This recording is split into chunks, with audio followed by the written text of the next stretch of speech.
Hello, listeners.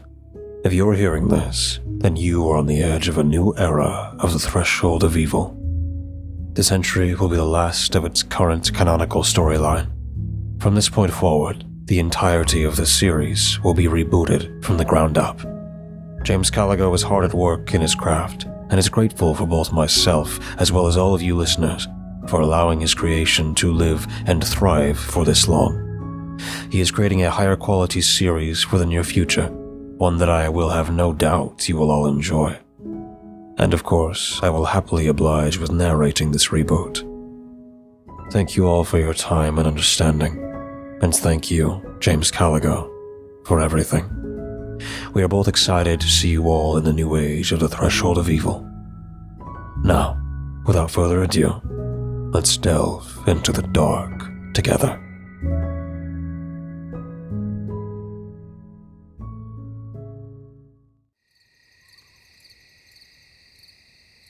Chapter 1. Samantha's Log, Case File Number 8, April 1st, 2023. I was disturbed by the beeping of my alarm clock and the slight headache that I woke up with every morning. My day was about to begin, and I wondered if I would have anything to do. Stepping out of my room, I headed towards the bathroom, only to find it locked, forcing me to wait until Henry finished inside. The urge from my much-needed bathroom break was becoming increasingly unbearable when the door finally opened and Henry stepped out, greeting me with a cheerful, "Good morning." I was still getting used to our living arrangement. As a 17-year-old girl living with a 28-year-old man, soon to be 29, it felt a little uncomfortable at times, especially considering my preference for sleeping is nothing more than an XXL-sized t-shirt.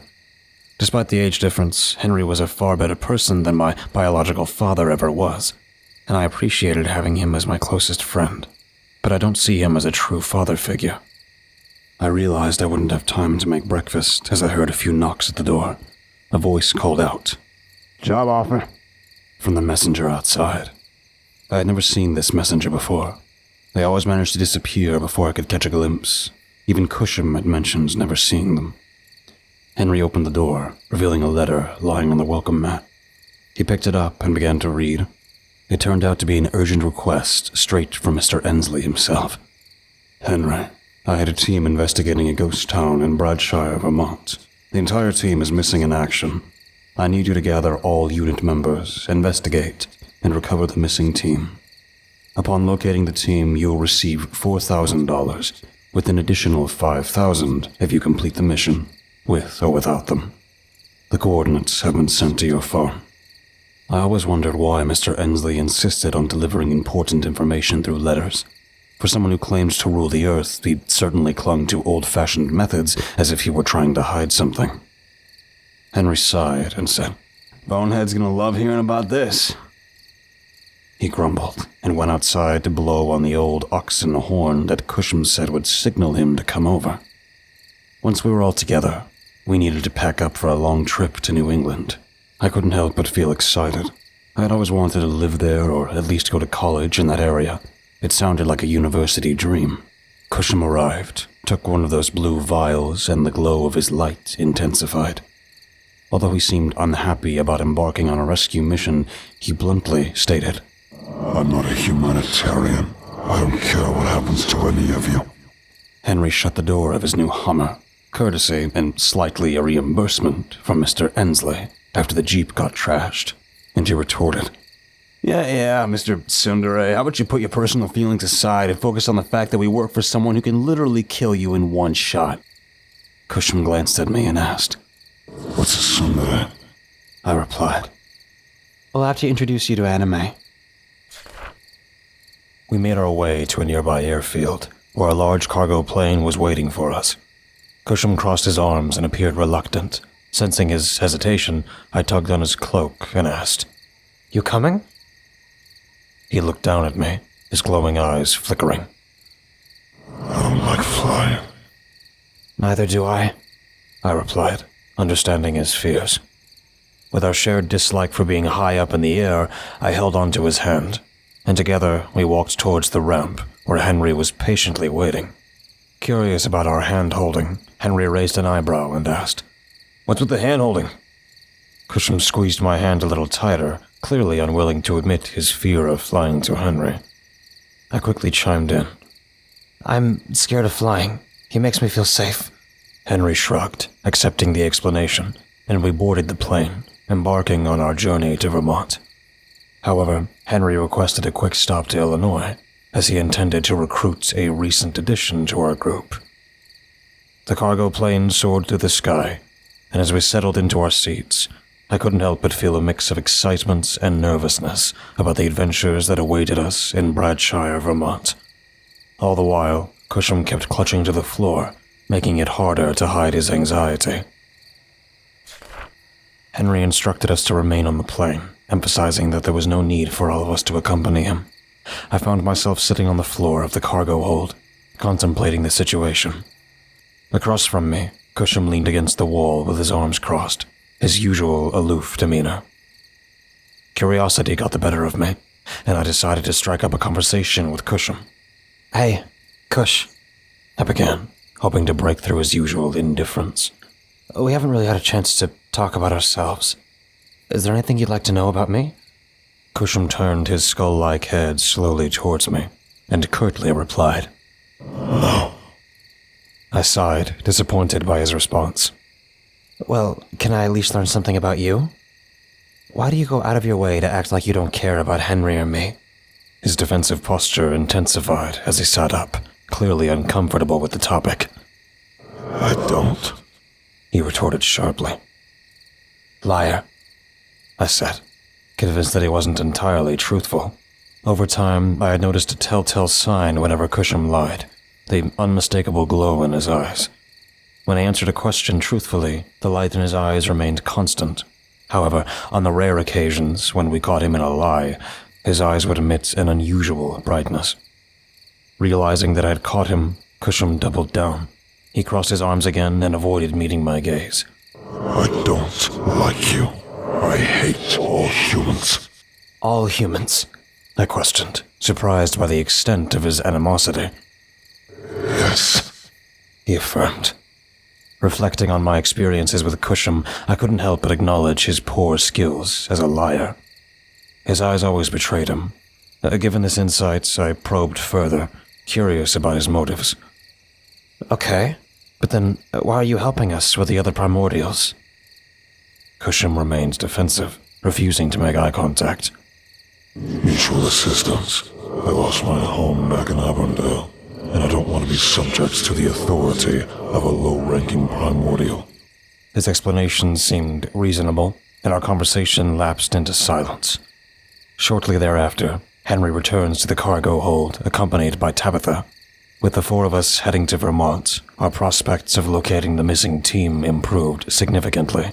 I couldn't help but feel intrigued about meeting this other group and uncovering their story. We always make sure to keep the windows down whenever Kushim joined us, as the stench emanating from him could be overpowering at times. Despite my constant urging for him to upgrade his bodysuits, he stubbornly insisted that dead animals were the best alternative he had found. It didn't make sense. He has healing abilities and could use it to keep the meat fresh and alive. After a short drive, we reached Bradshire, Vermont, a charming village surrounded by maple and oak trees. Winter had ended, and the area was becoming increasingly warm, signaling the imminent return of vibrant plant life. A beautiful spring was here. Our mission began with an investigation in the area filled with jagged rocks and tree-covered buttes. Henry took charge and assigned the teams, saying, "Okay, Tabitha and Sam, I want you to go together, and I'll take the bonehead." A low growl escaped from Kushim's mouth at the remark, but I patted his back gently, offering reassurance. He glanced at me, and I responded with the warmest smile I could muster. He quickly calmed down and walked alongside Henry as they set off down one pathway, leaving Tabitha and me to spend some quality time together. "So, I heard you're starting high school." Tabitha initiated the conversation. Rubbing my arm nervously, I replied, "Yeah, that's right. I've already had to save my class from a dimensional kidnapper, but luckily all my friends made it out unscathed." Tabitha nodded and sported a slight smile. "How far are you hoping to go with school? College? Trade school?" I wasn't sure how to respond. I hadn't thought that far ahead, and to some degree, I didn't want to. I thought fast to change the subject. I haven't decided. What about you? What about me, what? Are you doing fine since your loss? I'll survive. I have no choice but to move on. It still hurts, but I've lost people in my life before and had to move forward regardless. I may have been a bit careless with this, but teased. So, you getting back in the dating scene?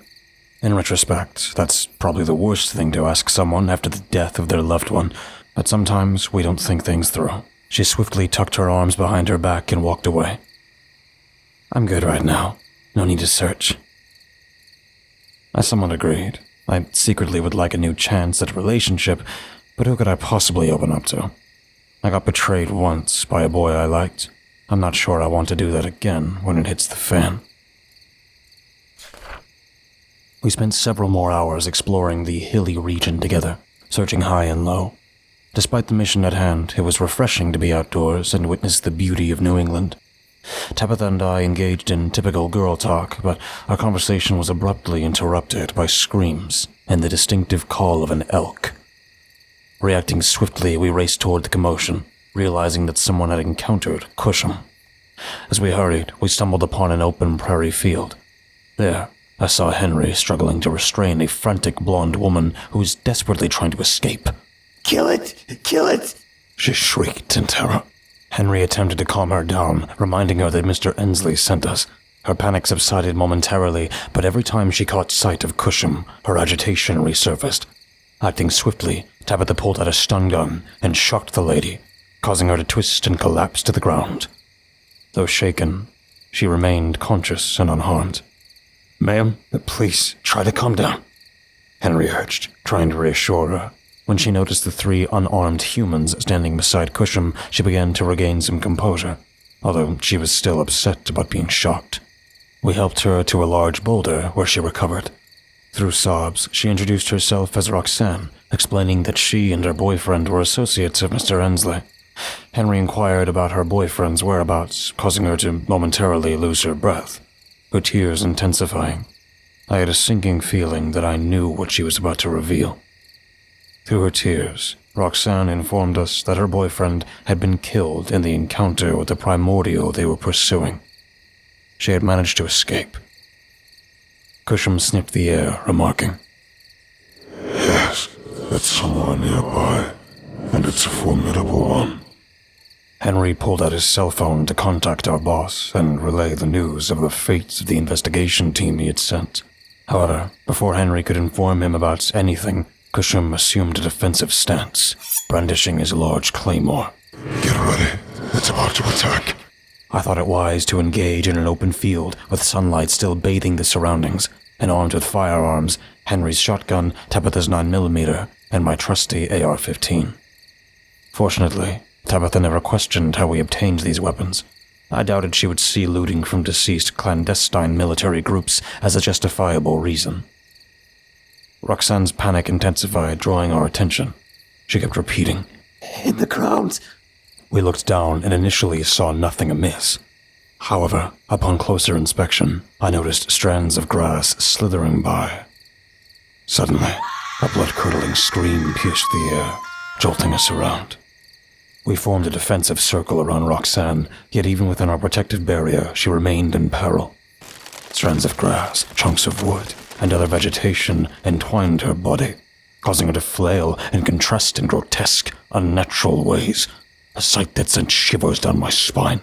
In horror, we stepped back, unable to prevent her body from being mangled under the onslaught of plant life. The dreadful screams were abruptly silenced by a resounding crack. To witness someone being crushed and twisted from the inside was a fate too gruesome to wish upon anyone, even our adversaries. In Roxanne's place stood a humanoid creature adorned with a faceless oakwood mask, featuring only 2 deep holes for eyes and large antlers. Its body resembled that of a muscular man, but it was made entirely of wood and grass. Oh, I've always wanted to meet you. The creature pointed at Kushim. Kushim glared back, tightening his grip firmly around the handle of his weapon. The creature conjured a large battle axe, its blade emanating a blazing crimson light to match the blaze of its eyes. Are you here to challenge me? Or do you seek redemption for past transgressions? Once again, Kushim remained silent, his teeth gritted and his eyes burning with fierce blue flames. Without hesitation, Henry and Tabitha opened fire, catching the Primordial off guard. It seemed so fixated on Kushim that it momentarily forgot about our presence. We believed that dismembering the creature's body would be sufficient, but it swiftly regained the lost sections using organic plant material. Ignoring our attacks, it hurled its axe toward Kushim, who expertly blocked the strike with his own blade. However, I noticed something troubling. The claymore cracked slightly upon impact. Kushim regained his balance and used his shoulder to push the opponent back, but the Primordial proved to be more agile than our seasoned companion. Maneuvering around Kushim, it sliced at his back. Determined not to give in easily, Kushim retaliated by hurling his blade, driving it deep into the rival's forearm as it attempted to block the swing. Sacrificing its arm, the creature raised its axe again, preparing to bring it down upon Kushim's shoulder. In a split-second dodge, Kushim managed to pull his sword away, narrowly evading the strike. Sensing the tide turning against him, he took a step back. Henry attempted to aim his weapon at the Primordial, but Kushim shouted, "No more interference. I will prove to this contender that I still possess the skills to fight." Although we didn't like the situation, we were powerless to intervene. Kushim was determined to keep the fight one-on-one, preventing Henry from resorting to a cheap shot. In the time I had known Henry, I understood that he didn't always adhere to fairness in combat. Ironically, I shared the same disposition. However, this battle was of utmost importance to Kushim. There was something of significance in this fight. They circled each other, but I couldn't help but notice that Kushim's blue flames were waning. Fatigue was setting in, yet the rival creature still burned brightly with its red light. No blue kin to come to your aid, or if they'll abandon you because of your past sins. The creature taunted, seeking to undermine Kushim's resolve. Kushim despised hearing that remark, growling and making hasty decisions as he retaliated. The rival was clearly toying with him, but commented somewhat admiringly, "You're undoubtedly skilled, Kushim. But this..." He swung himself past the sword, thrusting the axe upward and severing Kushim's left arm. "was never meant to be your victory." Kushim clutched his injury, glancing back at his opponent, who sliced across his abdomen, releasing more blue mist. Exhausted and already on one knee, Kushim struggled to stay upright. We wanted to intervene, but opening fire might endanger our friend. "What caused me to lose?" Kushim wheezed, looking up at his conqueror. He raised his axe above his head and said with a hint of disappointment, "Your body shell is composed of finite and fragile material. You literally made yourself weak by using dead, rotten flesh." Before we could join the fight, the Primordial swung his axe down, slicing through Kushim's shoulder, all the way down to the bottom between his legs.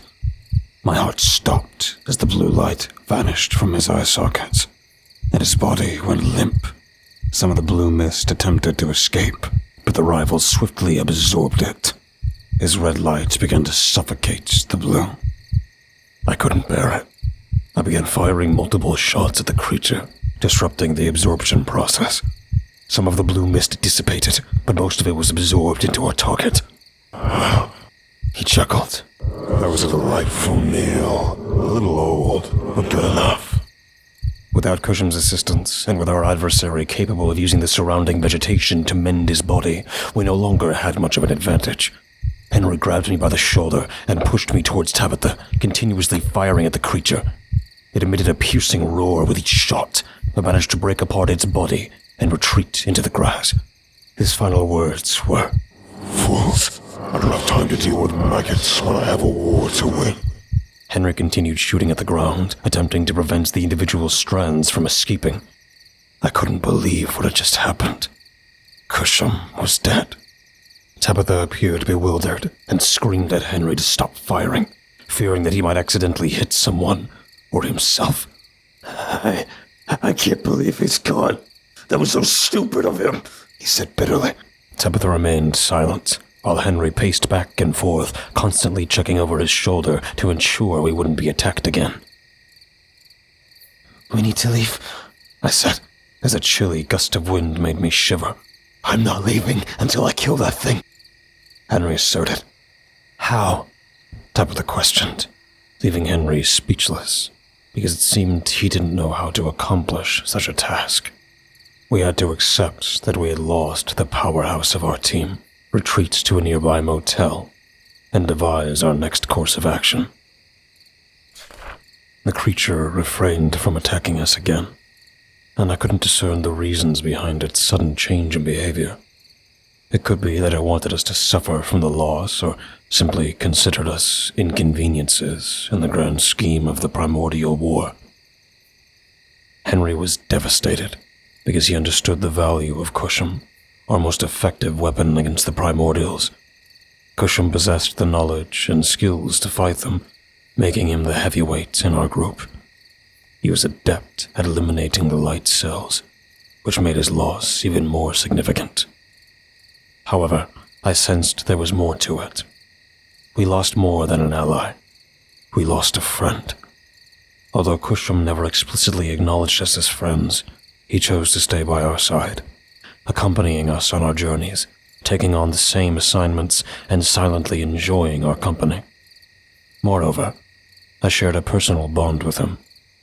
We would watch TV together, and he even assisted me during my workouts to improve my strength. He'd slap Henry when he was drunk and dump cold water on him to sober him up. We went to a motel, where Henry informed Mr. Ensley about the unfortunate demise of our primordial ally, as well as the deaths of the 2 other investigators. Mr. Ensley was disturbed by the heavy casualties we suffered and advised us to leave, assuring us that he would contact Protectorate to handle the situation. He had a tendency to use those guys as cannon fodder when his organization couldn't handle the threats themselves. Eventually, things settled down, and Tabitha retreated to her room, while I lay in bed contemplating the difficulties that lay ahead. I couldn't help but think about Roxanne and her partner, who didn't have a primordial with them. It was uncertain how experienced they were within the organization, putting them at a clear disadvantage. They couldn't contend with the formidable opponents that emerged as a contender for the primordial warlord position. I felt detached from the situation. Henry was asleep in his bed, worn out from the events of the day and fatigued by the loss we suffered. But I couldn't rest. I sat up and swiftly dressed, putting on pants and stuffing the oversized shirt in. I grabbed my jacket along with Henry's shotgun and my Desert Eagle, ensuring I had enough ammunition to handle any situation. Sneaking out provided to be the most challenging part, since Henry was a light sleeper.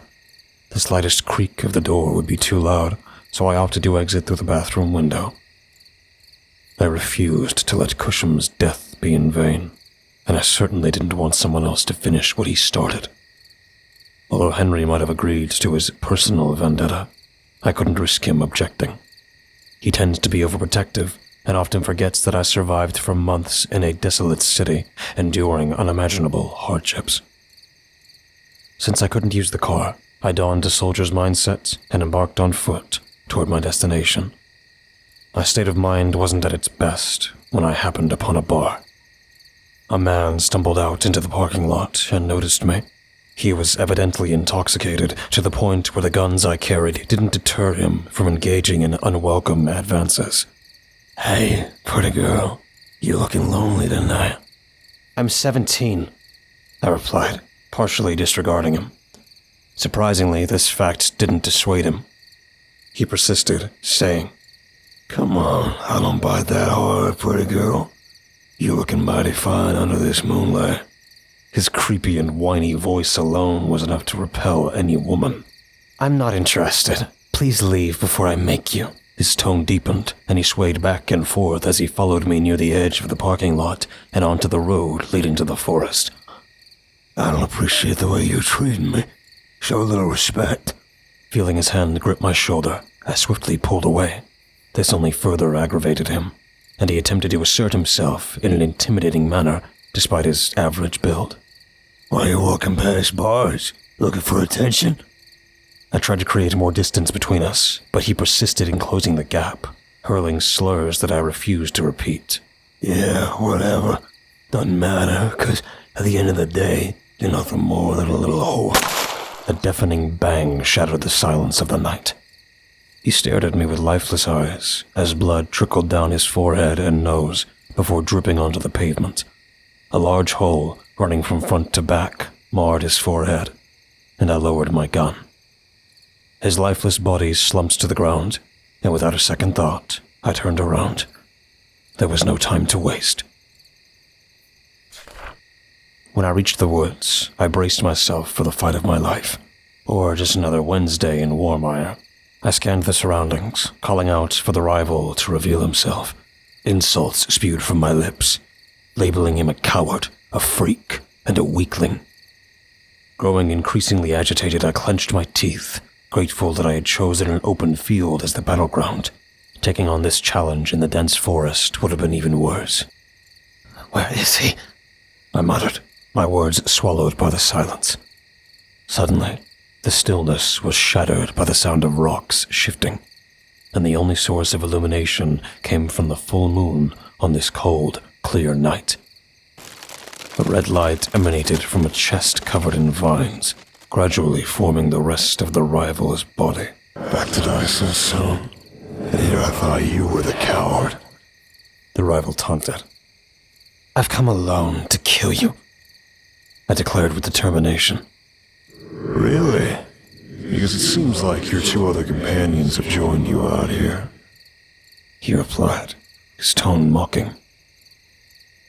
Had Henry awoken and discovered my escape? It made sense, since he had the car and could have arrived here before me. Whatever. Leave them alone. This fight is between you and me, I retorted. The rival circled me, his fiery red eyes locked onto mine. Why do you humans care about that old-timer? He wasn't anything special anymore. Just a hermit, like so many of my race have become. I raised my shotgun, glaring back at my adversary. He was my friend. He may not have shown it compassionately, but he was always there for us when we needed him. And now I'll be there for him. The rival scoffed.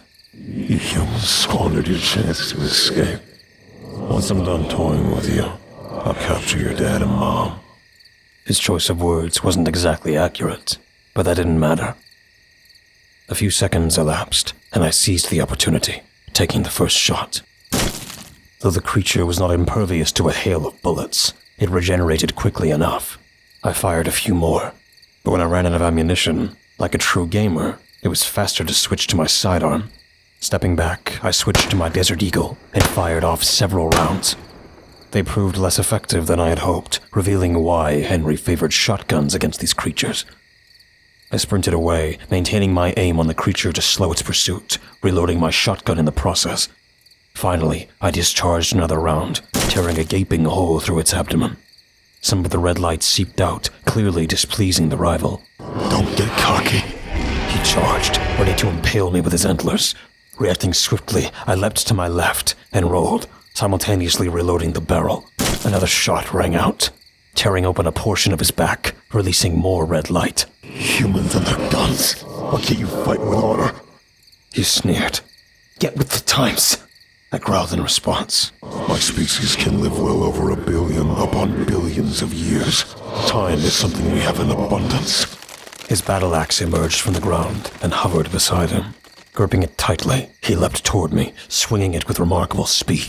Instinctively, I used the shotgun as a shield to deflect his attack. I felt a sudden jolt as his blow struck, launching me several feet away, and I tumbled onto the ground. The shotgun was irreparably damaged, and as I reached for my handgun, his foot slammed into my chest, knocking the wind out of me. You have spirit. Despite relying on your cowardly firearm, I'll grant you the same warrior's death I bestowed upon Kushim, he declared. Desperate, I clutched his leg, digging my nails into his wooden flesh. It was a painful struggle, and I could feel my fingers getting cut. Before he could bring down his blade, a gunshot pierced the air, causing one of his arms to break off. Tabitha and Henry had come to my rescue, standing roughly 2 or 3 yards away. The Primordial dropped his axe, forced to retreat and regenerate his left arm. Henry and Tabitha opened fire with an AR-15 and a 9mm, but their efforts only inflicted temporary damage before the creature's regenerative abilities nullified their progress. My body ached, and getting back on my feet felt like an insurmountable task. I wondered if this was where I would meet my end. After all, Henry and Tabby didn't stand much of a chance against this seemingly invincible foe. Samantha. A whisper echoed in my ears. Kushim, I stammered. Floating above my chest, wisps of cyan blue light materialized. Yes, because you interrupted the absorption process, I managed to preserve a fragment of my essence. I'm using most of what remains to create a new body nearby, but we must stop this adversary. What can I do? I asked, eager to contribute. Let me in your body. He replied. Raising an eyebrow and giving him my most suspicious look, I retorted. You might want to rephrase that. Stop whining. Allow me to infuse myself into your nervous system to defeat him. What will happen to me?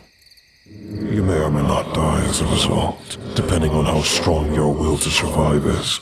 I tilted my head and observed Henry shooting once more, while Tabitha, a little further back, aimed for headshots at the beast. It wouldn't be long before they ran out of bullets and faced their demise. Fine. Sacrifices are necessary to live this life, right?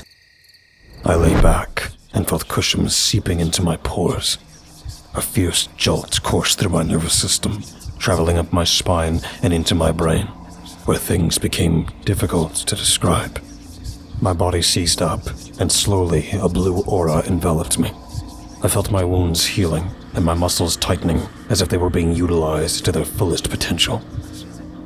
As I gradually rose to my feet, I was surrounded by the same blue light that surrounded Kushim. I felt his presence in my mind, and then I began to witness his memories. Nexus Gate activating. Ancient spaceships resembling Carthaginian galleys, but made of blackened stone with red glass windows. There were other luminous beings on a planet orbiting a blue star. Dinosaurs roamed the land, and ancient humans descended from those ships onto the world. But then, another flash occurred. A human woman appeared. Her skin was dark. She had beautiful, wavy hair, and her eyes were a caramel brown. She looked back at me, Kushim, that is, and extended her hand as they walked in the woods. And then, in a flash, she laid on the ground, a pool of blood on her chest. Suddenly, I felt the air rush into my lungs as I caught my breath. Wow, I didn't know all that about you, Kushim. That's ancient history. Focus on the present, because that's all that matters. Right, I replied, glancing at the battle axe laying on the ground. Picking it up, I felt an overwhelming surge of speed that propelled me towards the primordial creature. He had completed his regeneration, and the bullets were now less effective, but he was taken aback to see me charging at him, wielding his axe. How are you? I didn't give him a second to react. I hurled the battle axe into his chest, and he tried to reach out and grab me simultaneously, but I managed to dodge him, retrieving the axe and swinging it towards his back. Utilizing the momentum, I propelled myself over him, using my leg to knock him down, an unexpected feat for a young teenage girl.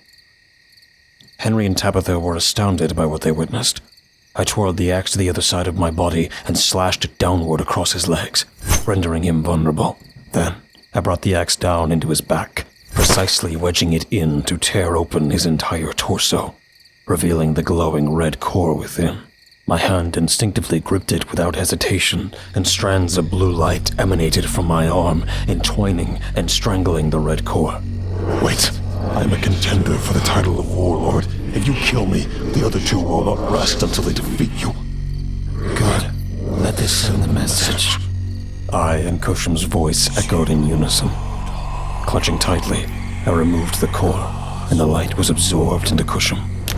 The creature's body went limp. Thus, victory was ours. The sun was rising, and I was utterly exhausted. Kushim had finally left my body. I received a scolding from Henry and Tabitha, who were displeased with my impulsive decision to run away and handle the problem on my own. However, they were also amazed by the teamwork that Kushim and I had displayed. Do this again, and I'm leaving you at home. You'll be done with this, Henry said sternly. I muttered an apology, though I knew it didn't carry much weight. Just then, I heard the clunky footsteps of Kushim emerging from the woods. As I stood up to greet him, I was taken aback by his new appearance. He had grown a little taller, now standing at 7 feet. He still carried the deer-headed skull with antlers, but his body now had plant material and wooden armor added. Additionally, he wielded a shorter sword and a hatchet strapped to his thigh. "New look?" Henry remarked. Kushim flexed his fingers a few times, admiring his new bodysuit. Yeah, this feels fresh, and I believe it's for the better. Having witnessed the advantages of using plant life, this upgrade is necessary for the battles to come. Tabitha smiled and said, "It's sleeker and gives you the appearance of a younger monster." He crossed his arms, attempting to appear cold and distant, but I knew he was secretly pleased with the compliment, even though he disliked being referred to as a monster. Henry joked, "Well, at least now you won't make the room smell rancid anymore, but I'd suggest adding some flowers to your new body." Kushim growled in response and turned his back, while Henry laughed and walked away to inform Mr. Ensley that we had defeated the Primordial. I stood beside Kushim and inquired, "I saw many memories of you. Who was that lady?" I tried to hide a smug expression, but Kushim had a trick up his sleeve when he replied, You know who she is. Nothing was concealed, just like how I witnessed everything you did in Warmire. My smile faded, and we both agreed never to bring up each other's dark secrets. Afterward, we called it a day and climbed into the Hummer. We had a long flight ahead, and we still despised flying. Tabitha and Henry occupied the front seats, leaving me alone in the back seat as Kushim had to squeeze into the trunk. We wanted to keep him hidden from view. As we drove, we unexpectedly passed by the bar once again, only to find a police officer redirecting traffic away from an ambulance parked outside. Curiosity got the better of Tabitha, and she suggested slowing down to inquire about the situation. Initially, the cop was displeased with our decision to stop, but once Tabitha displayed her detective badge, his demeanor changed. "The bar patron was shot in the head. We're currently without any leads, and it seems to be a random act of violence," the officer informed us. Expressing gratitude, Henry and Tabitha thanked the officer, and we resumed our journey towards the airport. It was during that moment that I heard Kushim's voice, speaking softly enough for only me to hear. What will you do when Henry discovers the actions you had to take to survive? Kushim whispered, his breath tickling my ear. I took a deep breath, contemplating the deeds I had performed, actions that I couldn't be proud of. Yet I lived by the motto of survival of the fittest. Warmire had changed me in numerous ways, but delving into those details would require another day, another story.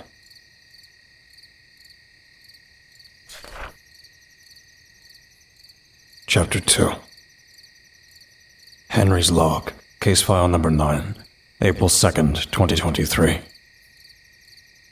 I pulled into the airport preparing to say our goodbyes and for Tabitha to return to Illinois for her detective work. She persistently urged me to join her, claiming that with Samantha's survival skills and Kushim's brawn and brains, we would be an unstoppable force against the ceaseless wave of crime. Honestly, I don't entirely agree with giving Kushim credit for his intellect. He can be quite dense at times. However, my attention was diverted when I noticed that our cargo plane was absent, replaced by an AC-130 with 2 men dressed in formal, dark attire waiting on the ramp to greet us. The one man at the back was clean-shaven, blonde, and his face was unremarkable, lacking any distinctive features except for a pink scar running down the right side, suggesting a vicious claw mark. The man in front had a full beard, a crooked nose that almost hooked at the tip, and wore glasses. His curly, brownish hair and every wrinkle and crease made him stand out dramatically. Upon exiting my car, I instructed the others to remain inside while I approached them. The bearded man stepped forward, extending his hand. "So, you're Henry." His voice exuded a calm and calculated aura, deeper than mine, which made me slightly intimidated. Yeah. And you?" We shook hands, and you replied, "Griffin's son, a researcher in metaphysics and Nexus Gates technology." I began to realize that I had no professional expertise or understanding of Nexus Gates. All I was good at was handyman work and knowing how to handle a gun. As I stumbled to come up with a plausible cover story about my occupation, Tabitha stepped in to save the day. "He's a professional monster hunter." Griffin took notice and gracefully took Tabitha's hand, kissing it as he said, "Well, it's good to know he is such a remarkable mademoiselle." I crossed my arms, feeling a surge of irritation within me. Tabitha chuckled, though it seemed more like a nervous laugh. I doubt she was over the loss of her fiancé yet. God knows I'm still stuck on my ex. "Nice to meet you, but why are we meeting you?" She swiftly changed the subject. The blonde man at the back stepped forward and explained, "We were instructed to meet you. Mr. Ensley wants to discuss a new assignment with you and your team, including us." He pointed at Griffin, and I noticed his hand briefly gesturing towards the ramp, suggesting someone else was still aboard. We conversed further and discovered that there was another contender currently on the loose. Once I realized who these two guys were, I sighed to Samantha and Kushim that it was safe for them to exit the Hummer and join us. Kushim remained fixated on the plane ramp, seemingly uninterested in the two men who were enthralled by his presence. Griffin was the only one to explain the reaction to me. "Kushim is ancient," he said. I chuckled at those words, but before I could say anything, he continued. "No, I don't think you understand just how old he truly is. According to the data, he's approximately 1 billion years old, far surpassing the usual life expectancy of his species." I looked at Griffin with a bewildered expression, almost glaring at him. "Why's that?" "I don't know. He's your partner, after all. Maybe you should ask him." I didn't think that was a good idea. Samantha is the only one who seems to have a bond with him, and even Tabitha elicits a peculiar reaction from Kushim. As for our relationship, we always bicker and tease each other mercilessly. I can't say he particularly likes me, but something clearly prevents him from wanting to harm me. When I explained all of this to Griffin, he chuckled and said, "Primordials aren't adept at expressing emotion. That's why they rely heavily on that stoic yet angry mindset, but I know how to handle them." He signaled to the unidentified person on the plane, and out stepped someone I was unprepared to see, standing at the top of the ramp. It was a short primordial, approximately 5 feet tall, adorned in a hoop-skirt dress of purple and white, reminiscent of 18th century aristocracy. However, she had the head of a white ram and human hands. Ornate decorations dangled from her curving horns, and I caught a glimpse of 2-toed hooves at the bottom of her skirt. Her eyes blazed a vibrant green as she gracefully approached us. Kushim appeared, perplexed at her, and as she stood in front of us, her voice turned soft and motherly.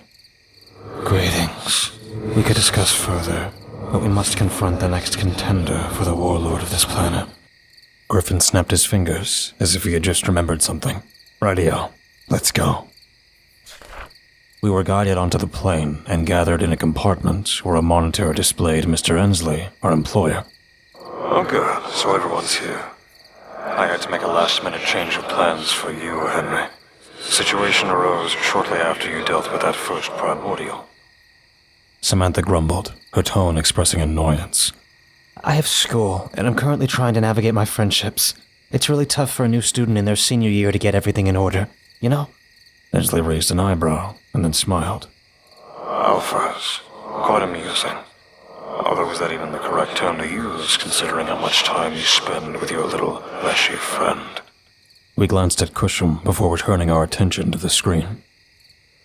"You're headed to Egypt. There have been disturbances reported, and a satellite recently captured images of a massive pyramid that mysteriously appeared in the depths of the desert. It stands apart from all the others." As he displayed the pictures, I beheld a 4-sided pyramid, black as the night sky, with intricate gold lining. Surrounding it was a structure resembling an ancient temple. It became evident that the wheels of war had already been set in motion at our next destination. We also learned that the Protectorate forces had initiated engagement in the area. We were being called in to assist them, but in reality, we were to take full control of the operation and sideline them. All of our plans, Samantha's, Tabitha's, and mine, had been put on hold. At least I didn't have to worry about the school giving me a hard time anymore. Convincing them that I was Samantha's father had already been challenging enough. Inside the compartment, I realized that this would be a lengthy journey. I sprawled out on the bunk bed, contemplating what awaited me in the upcoming mission. Suddenly, the door creaked open, and Samantha walked in, taking a seat at the end of the bed, prompting me to move my legs. "What's wrong?" I inquired, noticing her troubled demeanor. She remained silent, her gaze fixed on the floor. It wasn't her usual pensive expression. She seemed distant. I couldn't quite grasp what was troubling her. This was how she often acted at home. "Are you real?" She finally uttered. What do you mean?" I asked, taken aback. Samantha lowered her head, covering her face with her hands. After a deep, pained breath, she turned towards me, tears streaming down her cheeks. "I'm sorry, Henry. Sometimes I can't believe my life has turned out like this." I sat up, preparing to offer her comfort, but hesitated, mindful of boundaries. However, Samantha left me no choice as she threw herself into my arms, seeking solace in a tight embrace. "I'm tired," she sobbed. I was unsure how to navigate such situations. While I had experienced my share of hardship, I knew Samantha had faced unimaginable difficulties. "Me too," I whispered, holding her tightly. She looked up at me, her breathing quickening. It seemed like she was on the verge of a panic attack, something she had battled when I first rescued her from the desolate city. However, with time, she had made progress and avoided being pulled back into that pocket dimension, psychologically speaking. "I'm scared. I'm being thrown into a war zone. I've been through a lot of death this year, and I'm getting sick of it." I enveloped her in a bear hug, giving her all the support she needed. She was just a frightened child who needed someone to be strong for her. Of course, I could never reveal that I, too, felt compelled to be strong for others. We had willingly embraced this life, but the possibility of returning from all this seemed uncertain. "We'll make it. Want to know why?" I reassured her. She listened intently, her eyes fixed on mine, a glimmer of hope amidst her fear. "It's because we've endured before. I never told you this, but my wife left me. She chose my own brother. And to make matters worse, my parents didn't seem to care. I had no one on my side. I ended up in a rundown house, hoping to build a new life, using my handyman skills, only to have it burned to the ground. It's a miracle I didn't get caught for insurance fraud." Samantha chuckled weakly at this revelation, her hands gripping my arms. "And, back in Warmire, I killed people. Many people. And I was betrayed and abandoned." She stepped back, exposing her scarred limbs, rolling up her pant legs and sleeves to reveal the remnants of her experiences. I had never seen them before, but she always tried to hide them. I was even surprised when she lifted her shirt up enough to show her stomach, and I saw distinct scars there. Stab wounds. "These scars are everywhere. I was nearly killed in an explosion, stabbed, beaten. Someone I used to care about even slit my left wrist." She showed me the long scar that traversed her entire forearm, and I marveled at her resilience in the face of such adversity. "How did you survive? It sounds like you shouldn't even be standing here." I wondered aloud. She averted her gaze momentarily, deep in thought, before answering. "It was something I can't explain." We both settled back down, and exhaustion overcame her. I gently laid her on the bed, but as I moved away, she suppressed me by grabbing my arm and uttering words I never anticipated. "Thank you for being a good friend." I felt a giddiness, but maintained my calm demeanor. "You're welcome, Sam."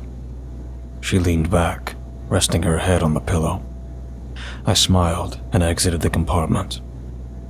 Outside, I noticed Griffin engaging in a conversation with Kushim and the ram Primordial. They quickly ceased the discussion upon seeing me, as if it were a private matter they didn't want me involved in. What was that about? I inquired, curiosity piqued. Kushim leaned against the wall, responding nonchalantly. They were telling me about that group. Oh, I replied, realizing my assumption had been off. I thought you might be attempting to flirt for once with another Primordial. Kushim's head turned to face me, then he glanced back at Griffin. The flood of emotions that washed over me when I connected the dots were indescribable. No, I murmured.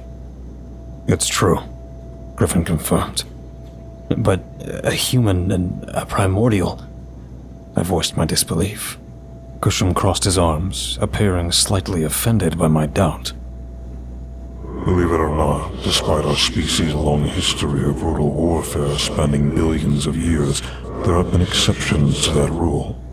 Plus, the children born from such unions possess extraordinary power. You witnessed that potential when I inhabited Samantha. We were practically unstoppable because her consciousness remained intertwined with mine. I stared at him, a mixture of emotions coursing through me, before firmly stating, "Well, don't ever do something like that again. It worried me immensely." Kushim chuckled. That's what being a dad is all about. And you are her daddy. I shot him a disapproving look, knowing full well the significance behind that word. He understood, and he knew it bothered me. The rest of the flight went swiftly. We flew through a few thunderstorms, but eventually arrived in Egypt. We were given clearance to land at a forward operating base, or FOB. When we landed, we decided that we should change our clothes. We changed into more militaristic clothing and extra padding. Samantha looked more comfortable in a soldier's outfit than me or Tabby. We were stepped outside. We were greeted by an escort of black armored men. Their helmets covered their whole faces, allowing only a small, black-tinted visor. The man in front of the soldiers was Colonel Rasper, a bald, sun-tanned man with a thick, bushy mustache. He was a bit on the heavier side, but I knew he could pack a punch if he wanted to. Griffin introduced us, and we quickly got underway with our operation. What we didn't tell the Colonel was that we were planning to seize the entire operation from under him and use his forces as nothing more than cannon fodder. Does that sound cold? It is, but these guys also threatened Samantha's life. Let's be real, they probably committed a few atrocities of their own. I happened to notice that many of the other soldiers around here were eyeing our two Primordial companions that trailed behind us. The Colonel reassured us that they were informed that these were our allies, so we didn't have to worry about any complications. As we crested a fairly tall sand dune, the entire monolithic structure came into view. It was a sight to behold, a pyramid with a top that reached 2,300 feet in the air. It was made of obsidian and had a few large bands of gold wrapping around it at the top and the base. However, red light could be seen escaping through the cracks between the bricks. The ground fell silent as the sound of heavy machinery sneaked up from behind us. 8 four-legged robotic artillery units planted themselves around the perimeter, aiming their massive turrets at the structure. The Colonel pulled out a radio and said, "Let's go another round with this one, boys. Fire!" Explosive booms erupted from all around us, and the artillery began firing glowing balls of light that rose high into the sky before falling back down toward the pyramid. But just as they were about to make contact, they would explode, revealing a shield protecting it. "Why waste ammunition if that shield's gonna deflect it all?" the blonde guy asked. By the way, his name turned out to be Clark, and the Primordial's name was Agatha. Apparently, she had a fondness for Agatha Christie books and changed her name.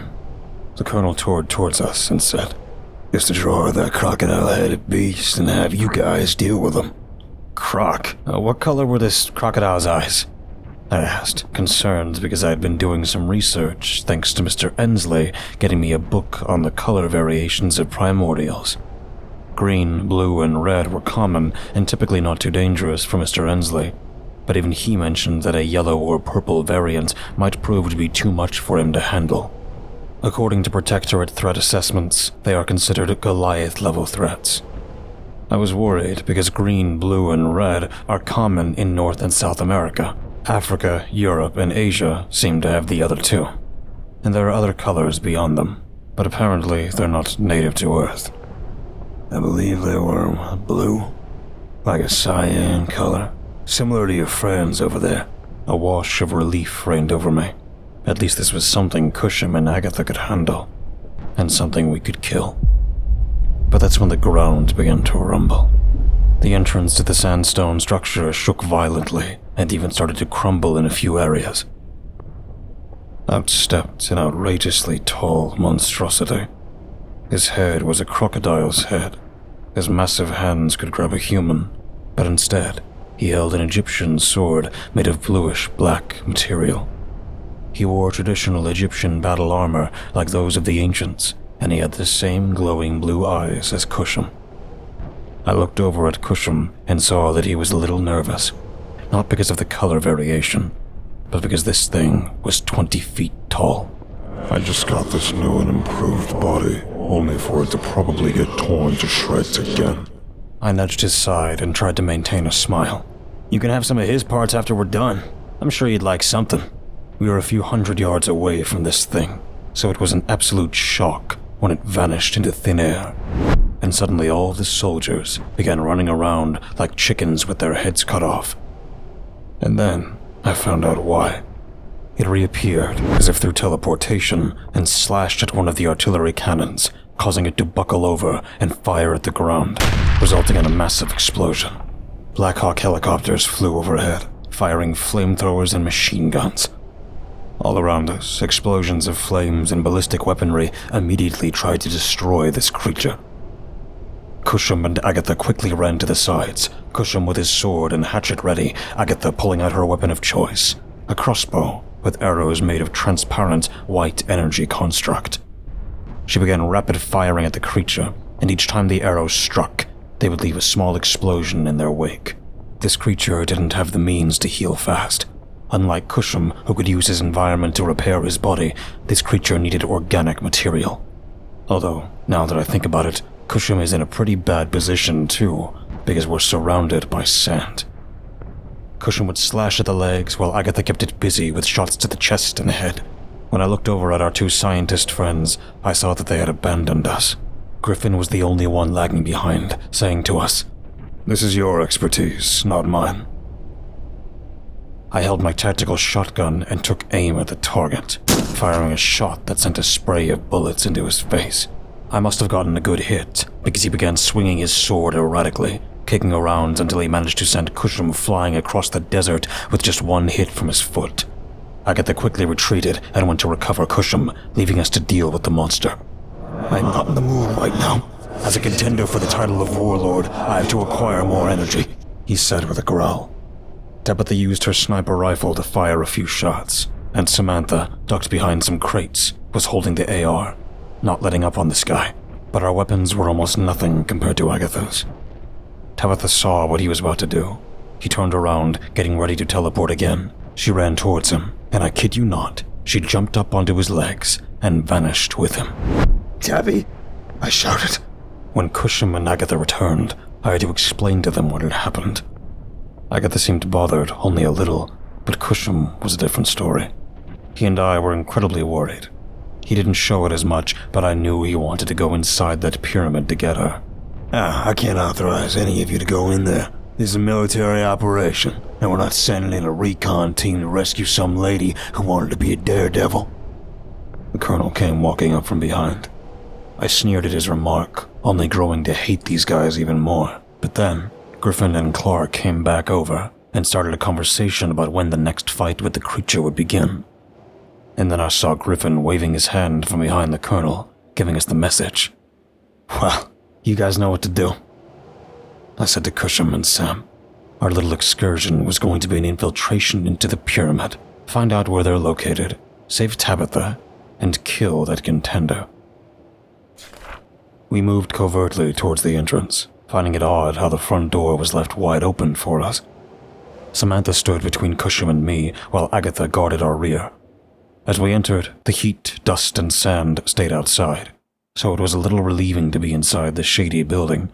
However, a curiosity was nipping at me, and I asked Agatha, "So, why'd you marry Griffin?"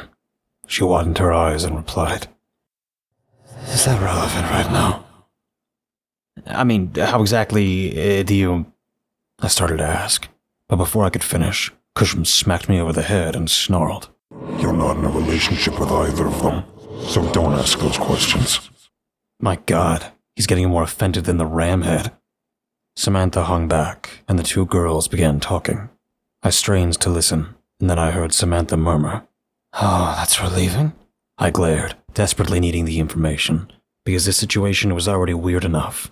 I mean, there's outer things, so what is a human primordial hybrid called? We stumbled upon a series of tunnels adorned with white marble statues, a sight not commonly found in Egypt, yet nothing about this place was ordinary. The statues had an oddly human-like appearance, but emanated an unsettling aura. How can simple rocks put me on edge? I pondered aloud. Kushim replied, These were constructed by ancient humans that originated from space. Intrigued, I turned to him and asked, "Tell me more." Samantha slipped in beside me, her attention captivated by Kushim's words. You humans are classified based on certain biological and psychological characteristics. Humans who possess the ability to travel between planets, stars, and galaxies are known as alpha humans. Our employer, the one we serve, is a beta human. These individuals represent the next stage in human evolution.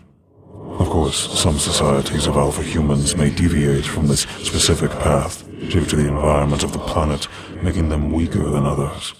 But a beta human isn't affected by any planet and can even travel to other universes. I feigned understanding, though truthfully I struggled to comprehend his explanation. So, betas are just one level above me, right?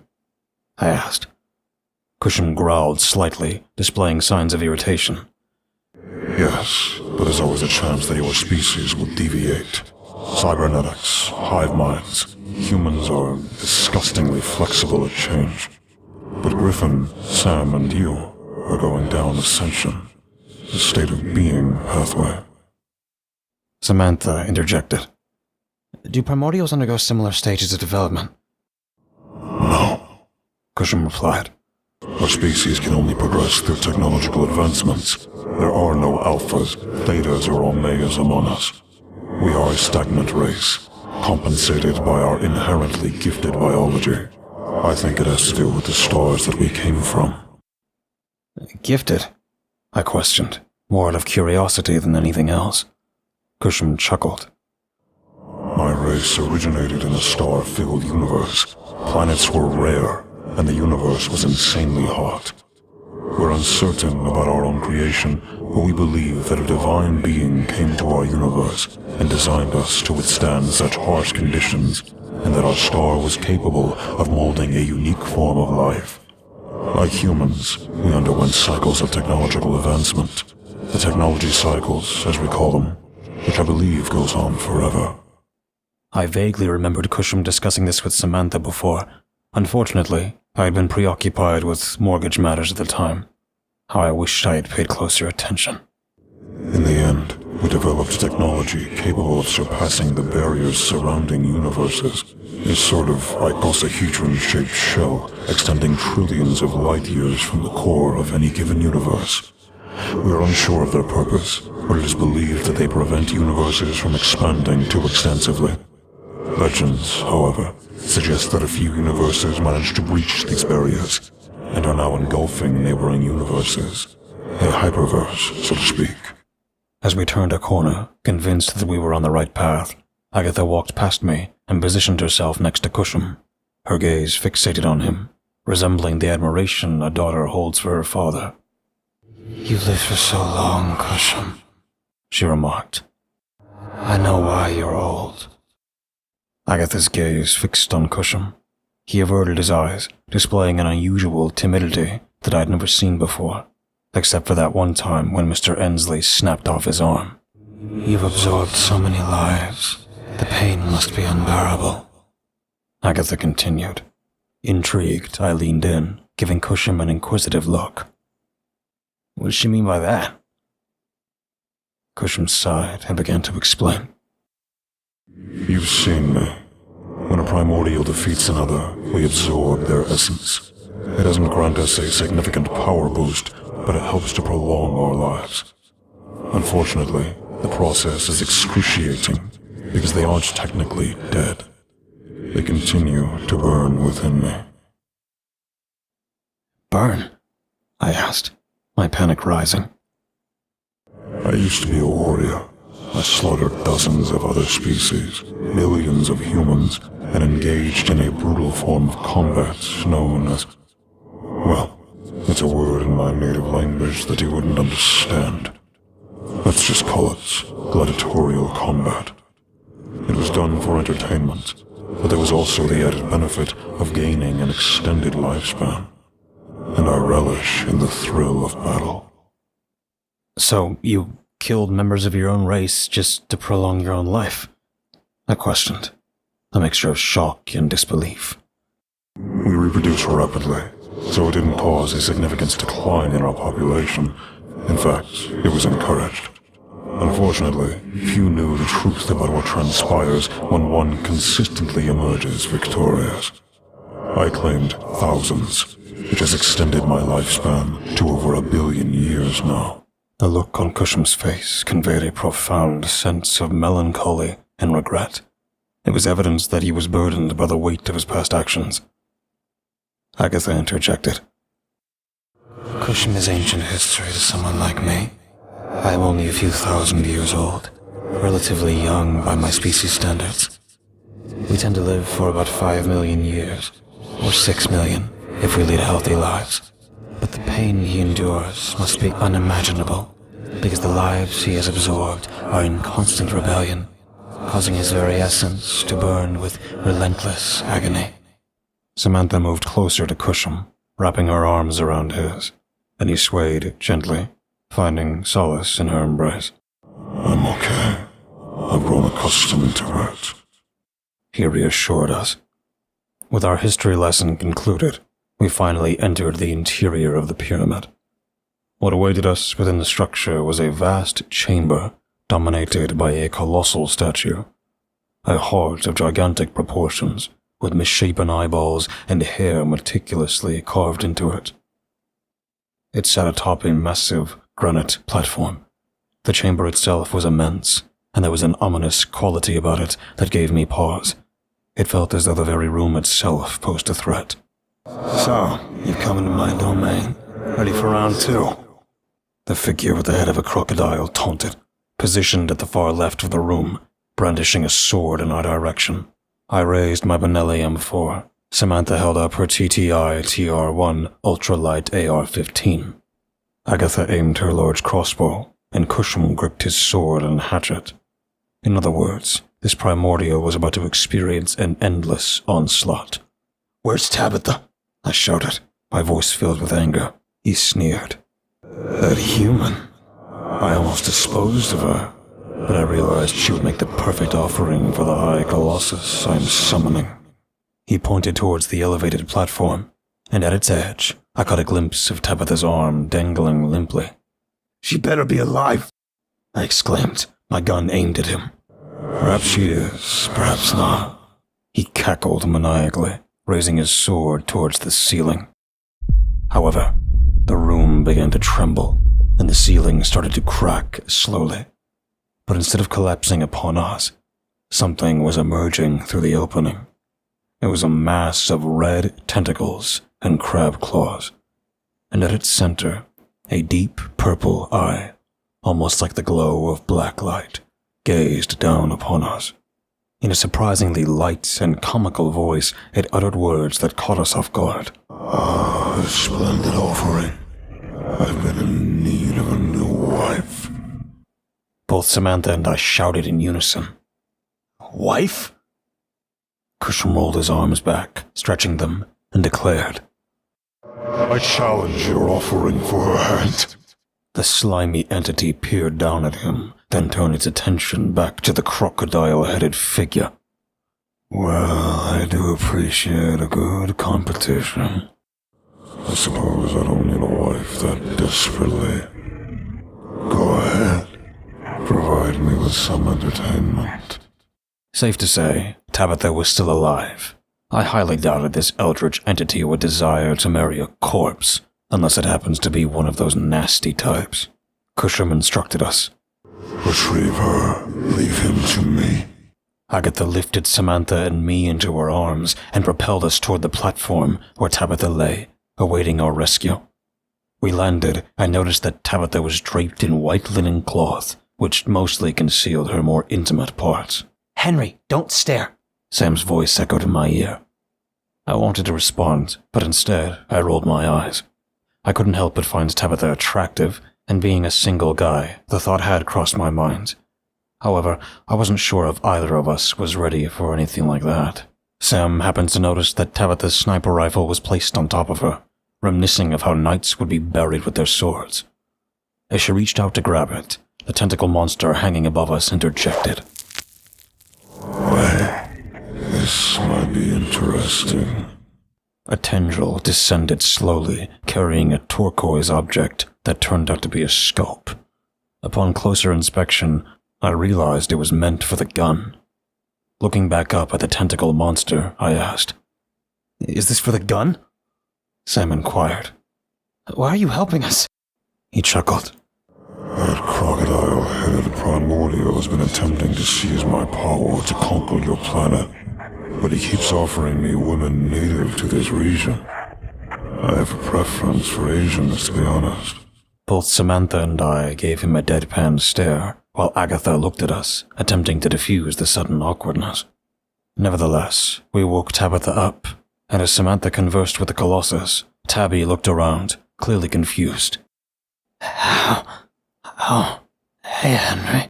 I quickly filled her in on the situation, explaining how Kushim was currently fighting for her. That's when Samantha nudged me aside, offering the rifle to Tabitha while still trying to shield my gaze from her due to the revealing clothing she found herself in. Tabby, you need to use this. Samantha insisted. Why? Tabitha questioned. Trust me, this new scope is going to blow your mind. She glanced at me, and I shrugged my shoulders. Samantha must have learned something from the High Colossus. When Tabitha sat up, she realized that her attire had been changed and hastily covered herself, now realizing how inadequate it was. Hey, where are my clothes? We had no answer, and reluctantly, Tabitha raised the rifle, taking a quick look through the scope. I don't see. She fell silent for a few seconds, capturing our attention. Lowering the rifle, she said, If Kushim is fighting for me, then I need to be down there fighting with him.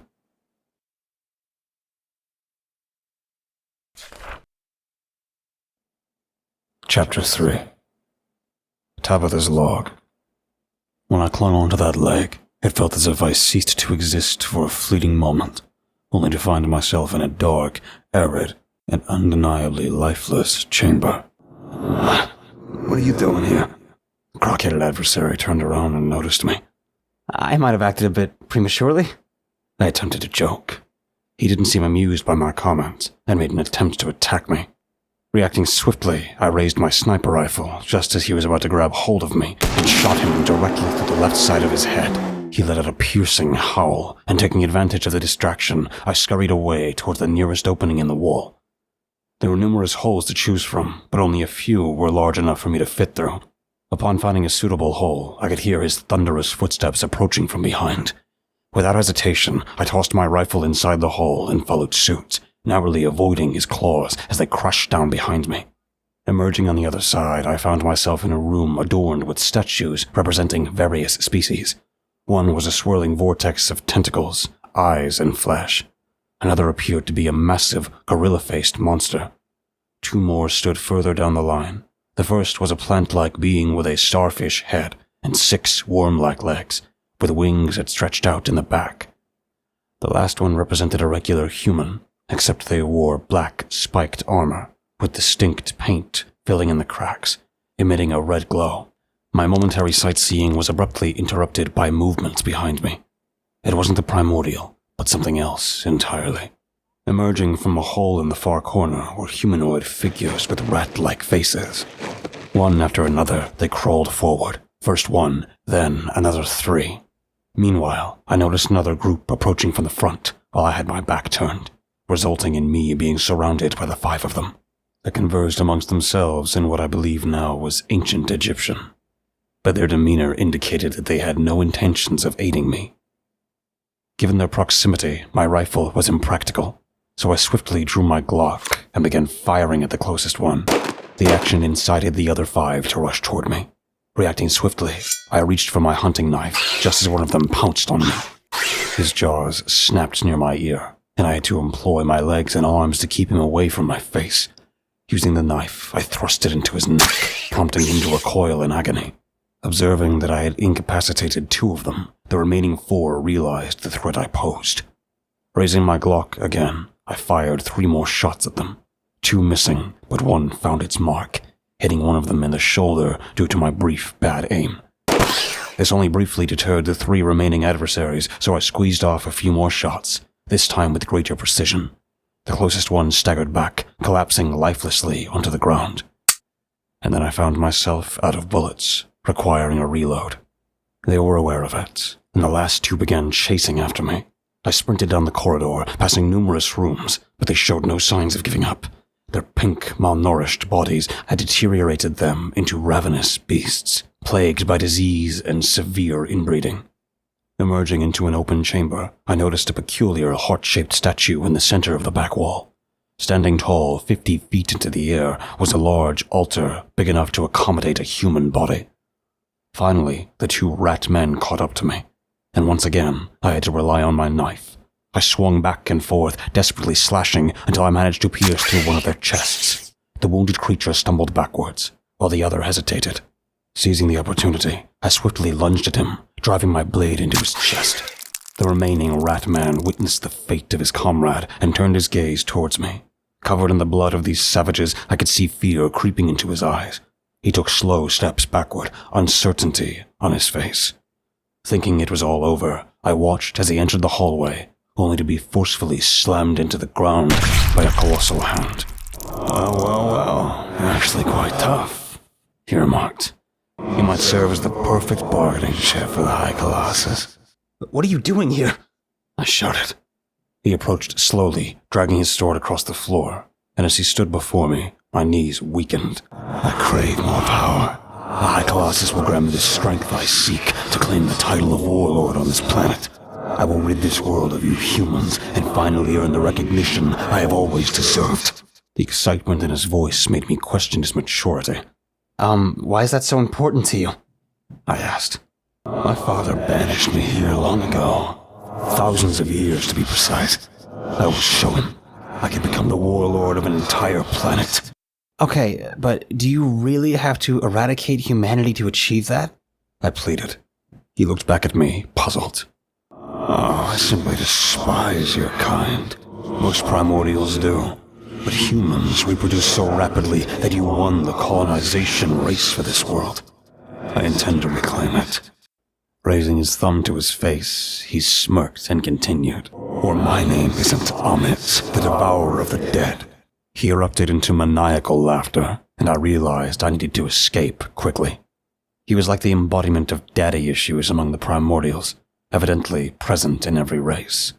As I backed away, aiming for the exit, he noticed my retreat, and the last thing I saw was his enormous hand swatting me across the head, causing me to black out. When I regained consciousness, Henry, Samantha, and Agatha surrounded me. A monster hanging from the ceiling had provided them with a green scope that they attached to my sniper rifle. Initially, considering it a mere cosmetic addition, I peered through the scope and observed the primordials battling below. To my surprise, their bodies shimmered with sparkling lights, indicating vulnerable spots.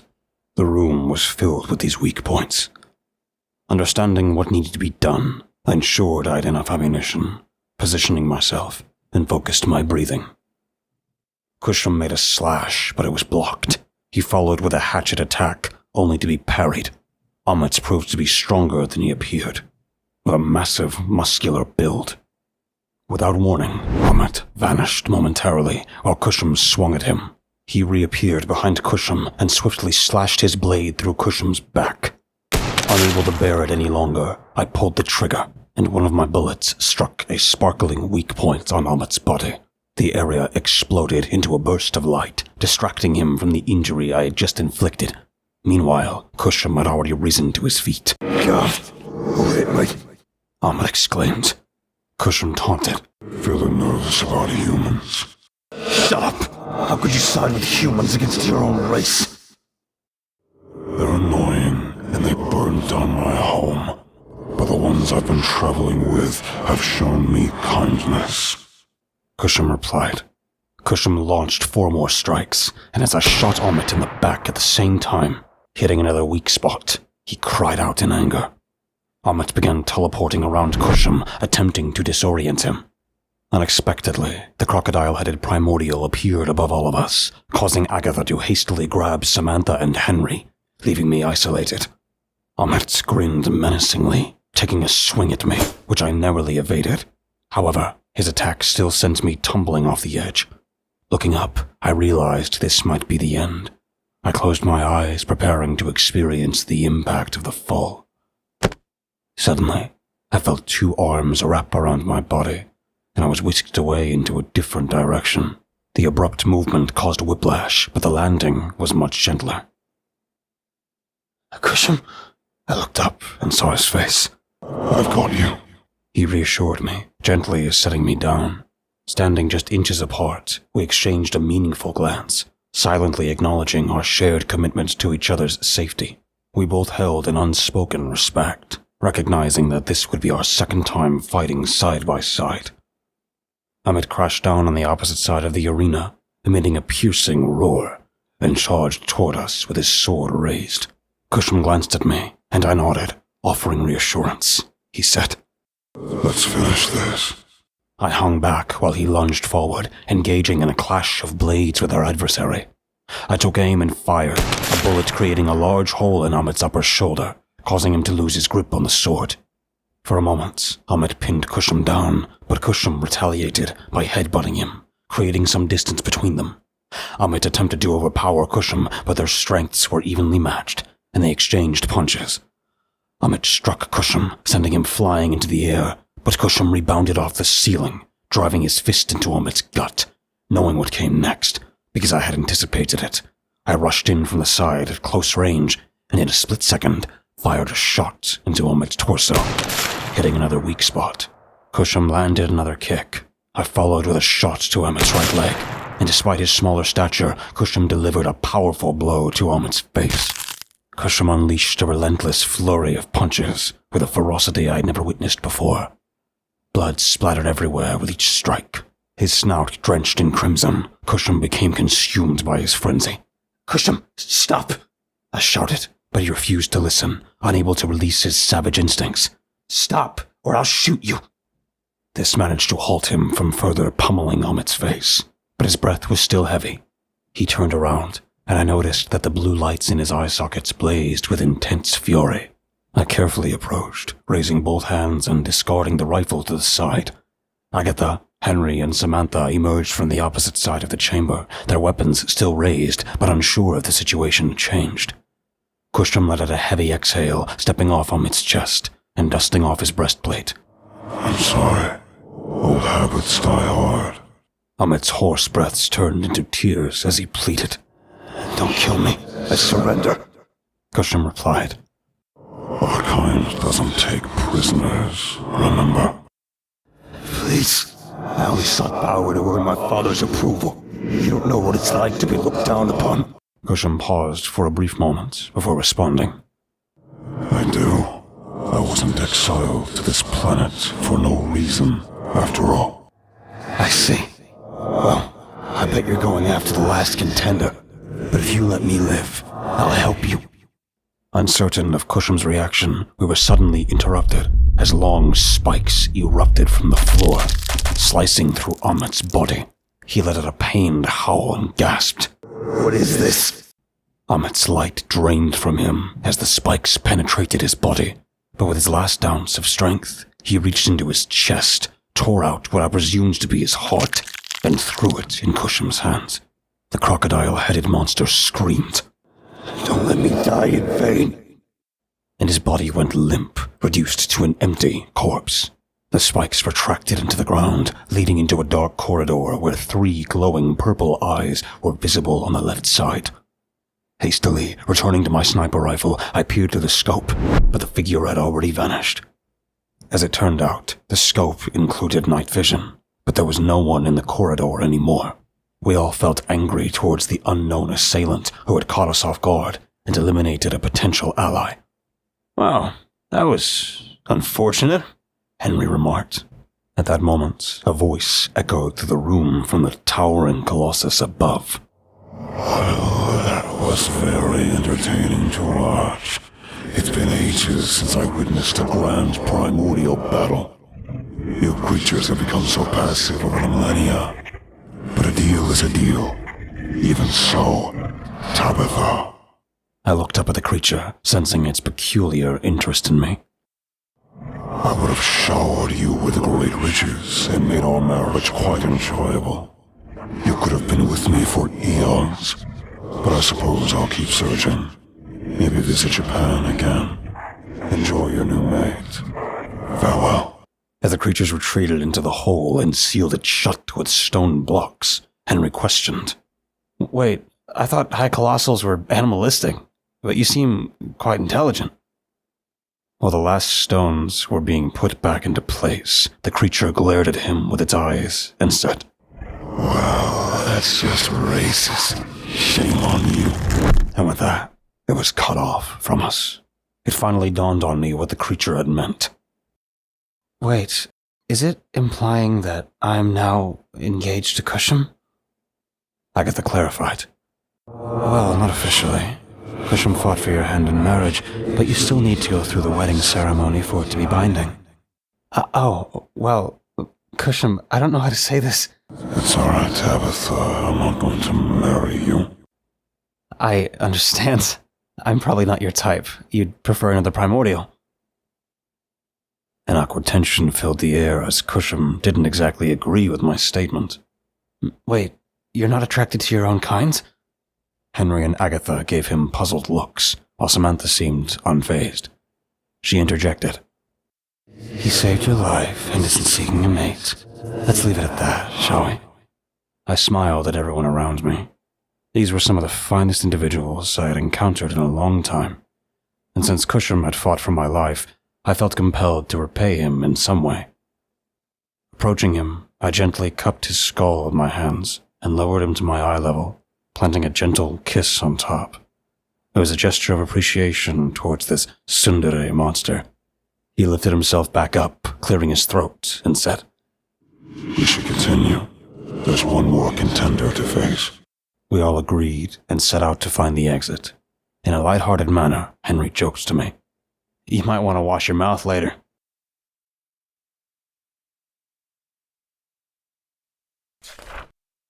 Chapter 4. Samantha's log. Getting back to the plane proved to be more challenging than anticipated. We had to navigate around the Protectorate forces. They would certainly want to know where we were. But before we left, we needed to find Tabitha new clothes, which presented a difficult task. When we reunited with Griffin, we briefed him on the situation, and he was overjoyed that we had succeeded. However, Agatha and I insisted that Griffin help us get suitable clothing for Tabitha from the Protectorate. Sensibly, Henry stayed on the other side of the airplane while I kept Tabitha company. In one of the rooms, it was just Tabitha, Agatha, Kushim, and myself sitting together. Tabitha spoke up. "So, I think I need to be filled in on everything." Kushim did his best to bring her up to speed, but to our surprise, he added some additional information that he had neglected to mention earlier during our walk. "There's one more thing I forgot to mention. We Primordials have been embroiled in a war with humans across the multiverse. Hundreds of alternate realities have become battlegrounds, resulting in the deaths of trillions. Humans are instinctual colonizers and have built many footholds." Leaning against the wall, I remarked. Well, I certainly hope we emerge victorious. Kushim and Agatha exchanged glances, and Tabitha joined in, asking, But we're not at war now, right? Kushim replied, Not to my knowledge. Agatha? Well, based on what I've heard, the Governor's Confederation and United Primordial clans have reached an armistice. However, for detailed information, you would need to speak with Mr. Ensley. My knowledge is limited since I've lived here on Earth. Kushim retrieved the heart from a concealed pocket and stated, This was given to me by that Primordial. It seems significant. Agatha suggested. Perhaps it provides a power boost, enhancing your speed, strength, and other attributes of our kind. Maybe, but I'm hesitant to use it at the moment. Anything from another Primordial is likely to have undesirable side effects. Maybe not, I said. He considered his options, and with a deep breath, opened his chest up and attached the heart to a tangle of veins, vines, and tendrils of blue light. I said, Now you're more of a threat than those aliens. Tabitha received her new set of clothes, a military uniform, while I opted for a black sweater and jeans, and Henry sported a brown trench coat and cap, attempting to channel his inner noir detective. Only Tabitha truly looked like a professional monster hunter. My clothes left me hot, but I didn't want my scars showing. Our next destination was Mr. Ensley's house in Massachusetts, as he had expressed a desire to speak with Henry. As we took off once more, flying over Europe, we encountered a thunderstorm. Sitting in the cabinet with Henry, I gazed out the window. He occupied the lower bunk, engaged in a conversation with Tabitha, the details of which I was not tuned into. A tightness gripped my chest when I noticed the clouds turning green, and the rain streaking across the glass took on the same eerie hue. The sight made me lightheaded and dizzy, amplified by the disorienting feeling of being so high up in the sky. I climbed down and staggered a few steps, my knees weakening until I found myself sitting on Henry's left side. "What's wrong?" Henry inquired. I kept my eyes fixated on the green cloud outside. From my peripheral vision, I could tell that Henry shifted his gaze in the same direction before returning his attention to me. My body felt heavy, and each breath became a struggle. Then, I felt his arms encircling my torso, pulling me closer. Tabitha also leaned in, wrapping one of her arms around me. Henry said, "Don't worry, Sammy. I won't let you be pulled back into that dimension." I couldn't admit this, but I loved being called Sammy. I'd always wished that my father called me that. You have nothing to fear. You've survived so much, Sam. Tabitha reminded me, acknowledging my trauma and resilience. If only she knew the half of it. I couldn't tear my gaze away from the window, witnessing flashes of lightning streaking through the green void. God, I hope we wouldn't be struck. "Sam, you're not alone anymore.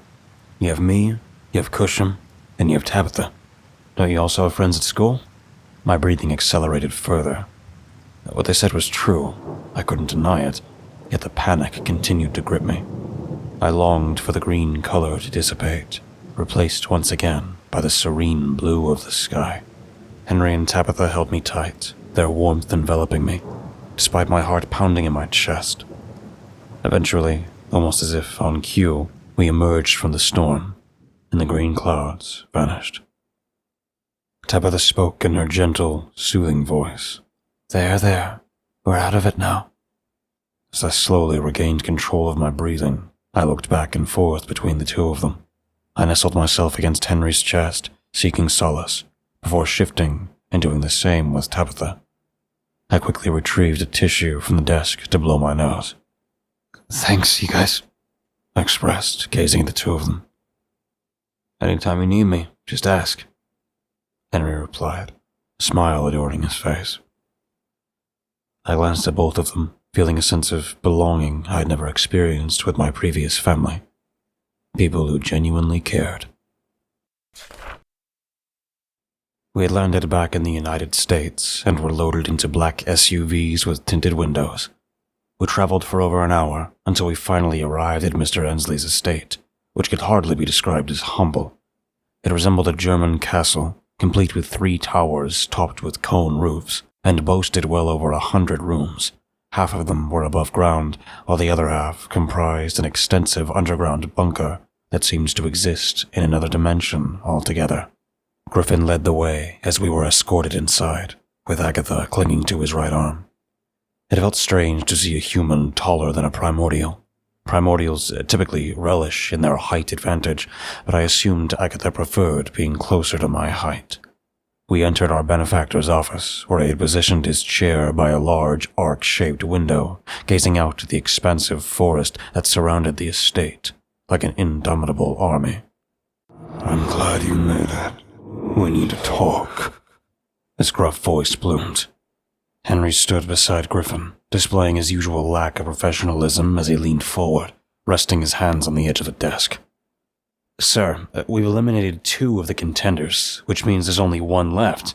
We're making great progress, Henry reported. That's the problem, Mr. Ensley pointed out. You're on the verge of eliminating the instigators of this war, but there's the matter of your friend, Kushim. We turned our attention to Kushim, who was leaning against the door frame at the back of the room. Pardon? Kushim glared. Mr. Ensley swiveled in his chair, facing us once more. When you take out the last primordial, how do you plan to handle the fact that you'll become the de facto leader? I have no desire to lead anyone. I just want to be left alone in my woods, Kushim replied. In a swift motion that most of us failed to catch, Mr. Ensley stood up and was already in front of Kushim before he had a chance to react. What's to stop you from deceiving everyone? How can I be sure that your intentions aren't more sinister? I'm willing to share valuable information, but in return, I need a guarantee that Kushim won't instigate the war we all fear. Mr. Ensley demanded. Griffin and a few of the guards stood upright, clearly aligning themselves with Mr. Ensley. Surprisingly, Henry, Tabitha, and Agatha stood closer to Kushim. That wasn't a shock to me, although it was reassuring to see Agatha taking our side of the argument. Well, Mr. Ensley said, upon noticing Agatha's opposing stance. I'm not surprised she would side with Kushim. Primordials have to stick together. Griffin interjected. Aggie, what are you doing? I'm your husband, she responded. I know, and I still love you, but I trust that Kushim won't betray us.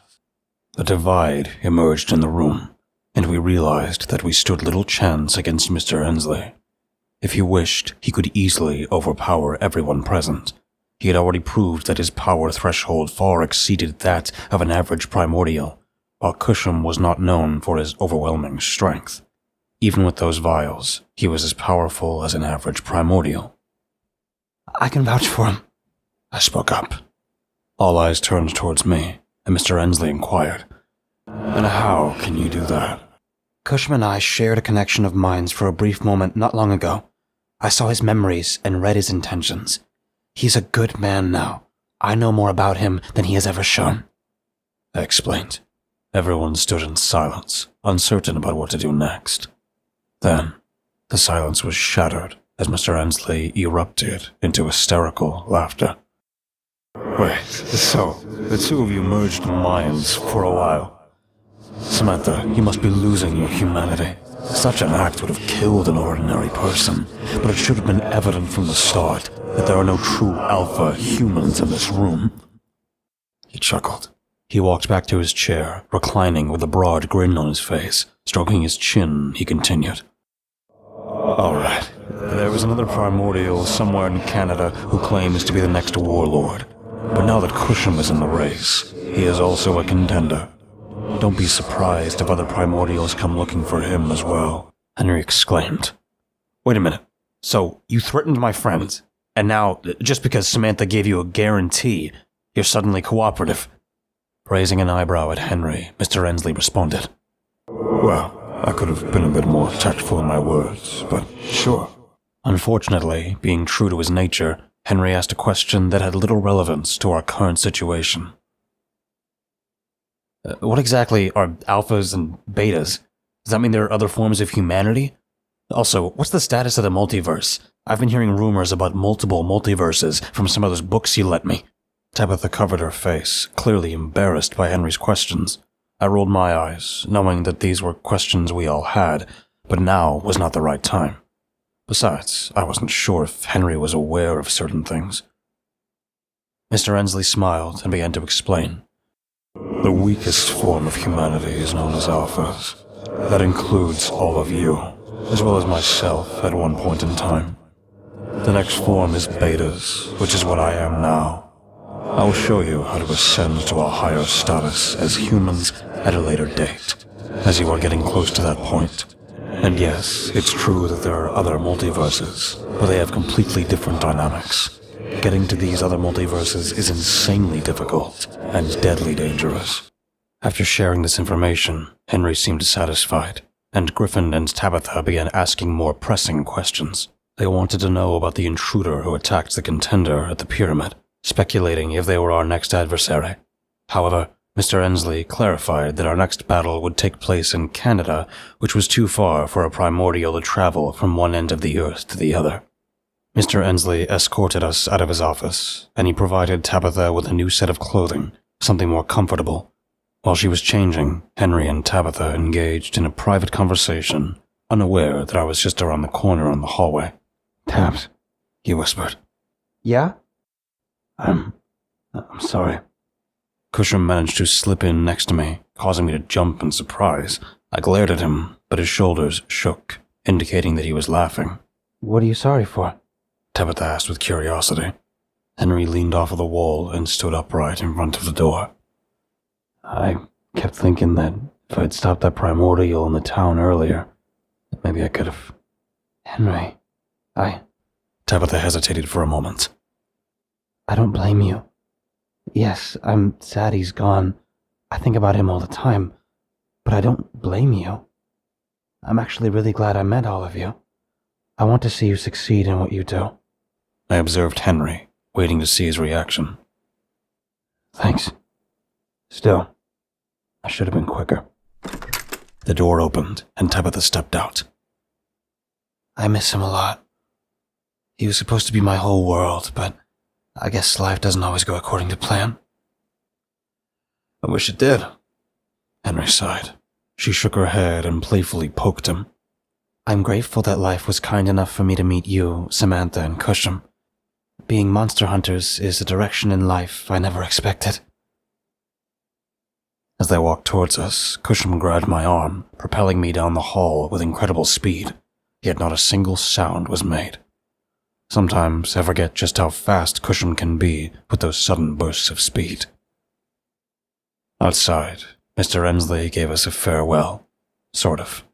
Stay safe, as best you can. Monster hunters typically have a short lifespan. Don't expect every mission to be smooth sailing. Once it was over, we were escorted back to the black SUVs by the men in blue and transported back to the aircraft to begin our arduous journey up north. Nightfall arrived much sooner than anticipated. I was on the top bunk when I began hearing a muffled sound. It was a restrained sobbing. Casting my gaze downwards, I noticed a dim light emanating from below. Peering over the edge, I saw Henry engrossed in a photograph on his phone. Muttering his name, I interrupted his reverie, prompting him to hastily turn off his phone. Sam, I'm sorry. Did I wake you? His voice quivered with a hint of desolation. Descending from my bunk, I settled on the edge of Henry's bed, inquiring about the source of his distress. He attempted to brush it off as inconsequential, but I could discern his concealed anguish. It's nothing, really. Just reminiscing over some old photos of my ex-wife. You never mentioned her before. I had no idea you were married. Why would I? His voice took on a defensive tone. We all harbor secrets. I didn't think it was necessary to talk about my past marriage. Besides, I'm still waiting to hear what happened during your time in Warmire. Our frustration became more intense in the dimly lit room, even though we couldn't see each other. I experienced one of the most horrific ordeals a teenage girl can endure. I lost 2.5 months of my life there, but it feels like I've lost years. In my younger days, I only cared about the next party, which boys to flirt with, Would my father deem me a disappointment for pursuing art instead of attending law school? Your father wanted you to become a lawyer? He inquired. A faint chuckle escaped my lips. It was the most I'd ever shared with Henry. He was taken aback, but he shifted to the other side of his bed to make room for me to lay on the edge. What was it like? He asked calmly. I couldn't help myself. I started telling him more about myself.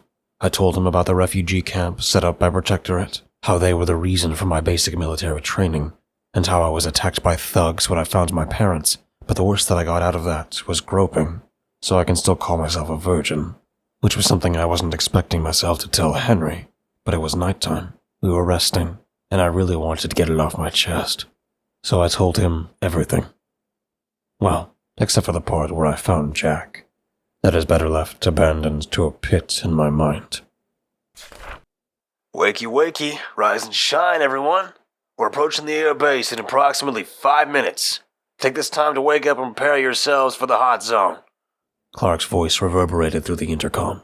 Now fully awake, I realized I was pressed against Henry, who was still peacefully asleep despite the loud announcement. Initially feeling embarrassed, a small smile broke free as I experienced the warmth and tenderness that I had never received from my biological father. As I nestled my face closer to Henry's, I suddenly felt breath on the back of my neck. Startled, I turned around to find Kushim crouched down, fixated on the two of us. Spending the night with your daddy, He whispered. I had reached my limit and wasn't going to tolerate it any longer. Without hesitation, I swiftly aimed a punch at his snout. Though it left a burning pain in my knuckles, the sight of him stumbling away, taken aback by my unexpected strike, brought a sense of amusement. After landing, our entire team assembled, except for Griffin's colleagues who, curiously, had played a minimal role throughout the entire ordeal. Kushim looked down at me, arms crossed. you better remember that I'm a man-eater. Suppressing my smile, I pursed my lips and retorted, I'm a girl. As the ramp fully descended, we stepped out into a sudden onslaught of snow and wind. The airfield we had landed in was deserted, but fortunately, there were some snow clothes and gear on board. Exhaling, I watched my breath mingle with the wind. I had always wanted to visit Canada. Kushim sniffed loudly, his hackles raised. Henry inquired about the matter, and all Kushim uttered was, Nothing. That response carried more significance than anyone could fathom. It wasn't until Agatha further explained. Primordials emit a scent that only we can detect. If he smells nothing, it means they aren't using an organic skin suit. Griffin glanced back at his friends positioned at the top of the ramp, signaling him to remain with the plane. Well then, perhaps we should explore the surroundings and see what we can find, he suggested.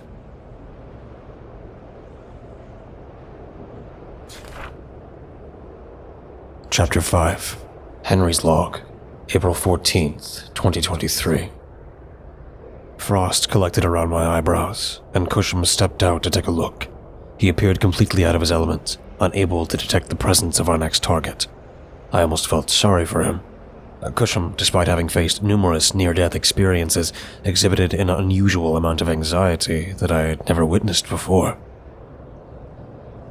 Kushim, why is this getting you so worked up? I inquired. If I can't smell them, then they shouldn't exist. But I know they're here.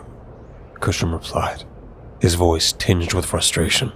I can feel residual primordial radiation in the area. It usually dissipates after a day, and primordials rarely venture far from their territory. The one who fought back in Auburndale ventured out? I asked, seeking clarification. He was expanding, attempting to seize control over the surrounding territories. He believed he could control me and others. Kushim explained, a note of disdain in his voice. It was almost pathetic how short-sighted he was. Well, let's hope our next enemy proves to be just as short-sighted, I remarked, expressing a flicker of optimism. We proceeded further towards the abandoned buildings near the runway. However, before we could investigate, the sound of gunfire and explosions erupted nearby, followed by a chorus of agonized screams piercing the air. Men were falling, their lives extinguished as quickly as the chaos had begun. Tabitha moved closer to Kushim and Samantha, seeking comfort in their presence. Yet it was I who took the lead, charging forward in the direction of the disturbance. Racing at our fastest pace, we reached an open patch in the woods, resembling a makeshift military ground, now transformed into a field of death, painted crimson by spilled blood. The fallen were a mix of Canadian military personnel and members of the Protectorate. "Help!" a weak voice croaked. I rushed towards the sound, discovering a man partially buried in the snow, his body surrounded by splashes of blood. Deep claw marks marred the left side of his face. "Why?" he cried, his voice choked with pain. Judging by his uniform, he was one of the Canadian soldiers. I gently lifted him, supporting his head on my leg. "Don't talk. Save your strength. You have family waiting for you, right?" I assured him. He attempted to speak again, but blood oozed from the corners of his lips. "Mom? I want my mom." The rest of my crew gathered around, refusing to abandon this frightened young man. "I'm scared," he whimpered. Griffin knelt down and retrieved a device, scanning the soldier's body. "I believe we can save him," he declared, injecting a glimmer of hope into the situation. Kushim and Agatha stood at a distance, wary of alarming the wounded soldier. Griffin summoned Clark and carefully loaded the injured man onto a stretcher. Together, we retreated to the plane, where we would learn more about the grim events that had transpired.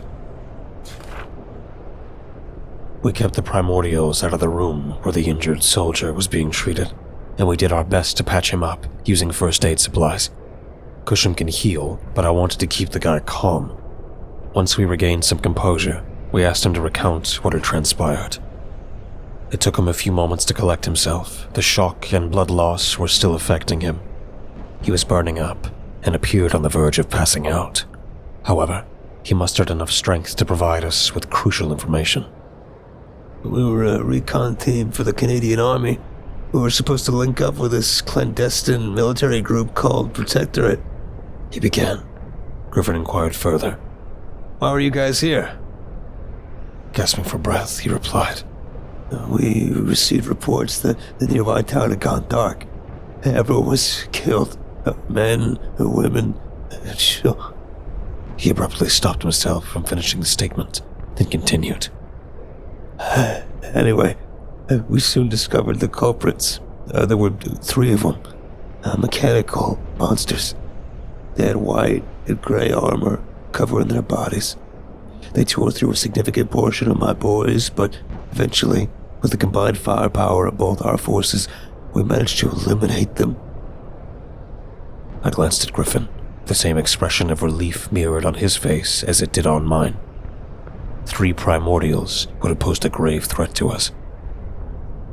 Samantha sat down beside the man, gently placing her hand on his and stroking the top of it. "Relax. We're here to keep you safe," she assured him. I was taken aback by Samantha's display of kindness. Perhaps it was because he was Canadian, or maybe she was playing the long game, seeking information from him. The man managed to smile. "Thank you. I'll finish quickly. After the battle, we returned to camp to regroup. However, when we were unprepared, 3 more of those mechanical monsters appeared. They were stronger than the previous ones, much stronger. One of them seemed to be the leader, with a slightly feminine appearance and massive tentacles that ripped through everything. The tentacles were made of gray, sand-like material that could detach and split into multiple forms." He took a few deep breaths, coughing harshly, and then he finally settled back into his pillow, closing his eyes. "And he's asleep," Clark said, still attaching medical equipment to the man. I turned to Tabitha, who was leaning against the doorframe, and remarked, "Looks like we're gonna have our work cut out for us this time." Work? What about the fact that we're fighting in an alien civil war? She chuckled. I returned her smile, but my expression couldn't hide the distress I felt at that moment. "Wars are temporary. My household bills, on the other hand, are forever." We regrouped with Kushim and Agatha, explaining the situation to them. Both of them displayed deep concern. Agatha seemed relatively calm compared to Kushim, but I wondered if it was due to her being less experienced than him. That would explain why I'm unable to sense them. They've progressed further in this cycle, Kushim said. My knowledge of this cycle thing was limited, so I sought confirmation. Are you saying they're more technologically advanced than you? Yes, we are still organic, which puts us at a severe disadvantage. Kushim confirmed. Suddenly, the sound of rockets erupted overhead. I hurriedly ran to the ramp, lowering it to see what was happening. 6 large, oval-shaped pods crash-landed not too far from our aircraft, about 30 yards away. I instructed the Primordials to remain inside the airplane. Griffin quickly joined me, with Tabitha on my left. Clark positioned himself at the top of the ramp as the 3 of us went out to greet the newcomers. As we approached, I noticed a symbol painted on the pods, a shield with 6 large wings, 3 on each side, raised high. The shield itself had a short word printed in the middle of it. It was Latin, so I wasn't able to understand it. Steam billowed out from the cracks as the pods opened, accompanied by a whirling sound. A mechanical bot emerged from the closest pod, and soon all 6 occupants stood outside. They wore heavily armored suits, and the tallest among them had a monster skull painted on his helmet. Are you citizens? Their artificial voice called out to us. As an untrained individual in such situations, I felt ill-equipped to handle the encounter. Griffin stepped forward, speaking on my behalf, introducing our group, mentioning the Primordials on our side, and explaining our line of work. You guys again? The leader sounded exasperated. Whatever, just don't get in our way. Their bulky mechanical suits possessed a peculiar reflective ability, adjusting their color to blend with its surroundings. They walked away from us, leaving us to prepare for our next move. We cautiously followed the Special Forces team, maintaining a decent distance behind them, fully aware that individuals of their caliber would lead us straight to our objective. The harsh Canadian snow made every step a challenge, even for someone like Kushim, whom I had expected to be more acclimated to such environments. Everything seemed to be going smoothly until a sudden yelp and crash echoed from behind me. It was Agatha. She had fallen through a hole in the ground. Reacting swiftly, Griffin pushed me aside and leaned over the edge of the hole. Aggie, you alright? She coughed and responded. I'm fine. It seems I've stumbled into a cave. Kushim approached, suggesting that he could descend and help find a way out. Griffin raised his hand, signaling that we needed at least 1 primordial to remain on the surface. He attempted to go down himself, but Agatha cautioned against it, expressing concern for his safety. I can't leave you like this. Griffin insisted, determined to help. Samantha and Tabitha stepped forward. Samantha declared, We can go down there. Agatha tried to dissuade them, but Samantha was already positioning her feet to enter the hole. I attempted to intervene, but she slipped through before I could stop her. Tabitha raised her hands in resignation and remarked, She's your daughter. I let out a sarcastic remark. Oh, ha ha. Recognizing that it would be safer with Tabitha accompanying them, I reluctantly allowed her to join Samantha below. Now only Griffin, Kushim, and I remained on the surface. As Samantha, Tabitha, and Agatha disappeared into the depths of the cave, the atmosphere around us grew tense.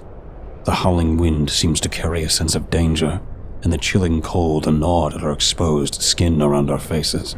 I couldn't help but feel a growing unease. Griffin and Kushim exchanged a concerned glance, their eyes reflecting the weight of our situation. We needed to stay focused and alert, as danger could lurk around any corner. The presence of the Special Forces team ahead reminded us that we were not alone in this hostile territory, but we couldn't let our guard down. The wind whipped through the trees, creating an eerie symphony of creaking branches and rustling leaves. The silence was broken only by the distant sounds of gunfire and explosions. Time seemed to stretch, each passing moment filled with anticipation and apprehension. We strained our senses, listening for any signs of trouble. The bitter cold seemed to seep into our bones, amplifying the tension that hung heavily in the air. Suddenly, a low rumble echoed through the ground beneath us, shaking the snow-covered landscape. The sounds grew louder, accompanied by a series of deep thuds. our hearts raced as we exchanged bewildered glances, searching for the source of this ominous disturbance. From the corner of my eye, I spotted movement. A figure emerged from the surrounding darkness, its armored form blended seamlessly with the wintry landscape. These were not the Special Forces teams we had been tailing, but someone else entirely. The mechanical monster, likely the same one the wounded soldier had described, stepped into view. Its white and gray armor gleamed menacingly, reflecting the light of the sun. Each step it took sent tremors to the ground, its heavy footsteps echoing like the tolling of a bell. Fear gripped me as I realized the true magnitude of the threat we faced.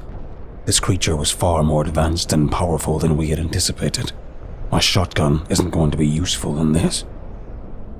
Griffin tightened his grip on his AR, although he looked nervous to use it.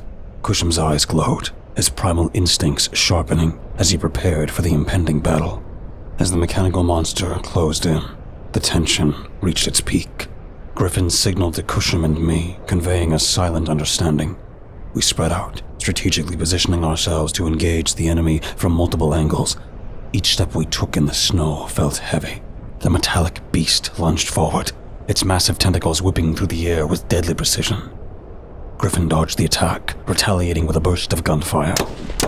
The bullets ricocheted harmlessly off the creature's hardened armor, a reminder of the technological gap we faced. Kushim, ever the relentless warrior, unleashed a primal fury upon his opponent. With lightning-fast reflexes, he evaded the slashing claws and counterattacked with a ferocity that only a Primordial could possess. Yet even his formidable strength seemed to pale in comparison to the mechanical monster's raw power. Meanwhile, I began firing my shots into it, utilizing my training and agility to outmaneuver it. With each stroke, I aimed for weak points in its armor, the joints. Yet, the relentless strength and adaptive capabilities of the mechanical beast did little to slow it down. Just when it seemed that hope was waning, a powerful explosion shattered the icy stillness. The ground trembled beneath our feet as a wave of energy surged through the battlefield. The Special Forces team we had been trailing, their advanced weaponry unleashed, joined in the fray. Their precise coordination and firepower tipped the scales in our favor. The mechanical monsters faltered, their armor crumbling under the onslaught. We fought with renewed vigor, aided by our newfound allies. Our combined forces pushed the mechanical monster to its limits. The once dominant foe now staggered, its mechanisms failing under the relentless assault. With a final surge of determination, we struck the decisive blows, managing to fire an explosive round into its head, which exploded into a shower of shrapnel and brain matter, bringing the towering beast crashing down into the snow with a powerful thud. Breathing heavily, we surveyed the aftermath of the battle. The field lay strewn with wreckage. The threats had been temporarily quelled, but I knew that this was only the beginning. Before I could thank them for helping us, they returned to their patrol, as if we were civilians to be ignored. I'll admit, that left a sting, but I knew better than to start another fight with behemoths like them. Returning to our own track, doubt crept into my mind, questioning my abilities. I wasn't like those Protectorate guys with their advanced armor and weaponry. All I had was a shotgun and heightened skills that seemed insignificant in this war. I couldn't help but worry if Kushim resented me for my weakness. Waiting to address my concerns, I looked over at him, but it seemed like all three of us were at a loss for words. It struck me how little we had ever engaged in casual conversation despite spending over a year together, facing countless challenges. Samantha's words about our constant bickering rang true, and I realized the need for a deeper connection. Kushim took the lead, his body language signaling us to lower ourselves and prepare for what was coming. Griffin couldn't help but ask in a hushed tone, "What's happening?" Quiet. Kushim whispered, his voice filled with urgency. Things are about to get messy. I strained my ears and caught the distant sound of gunfire, a grenade detonating, and a piercing scream echoing through the trees.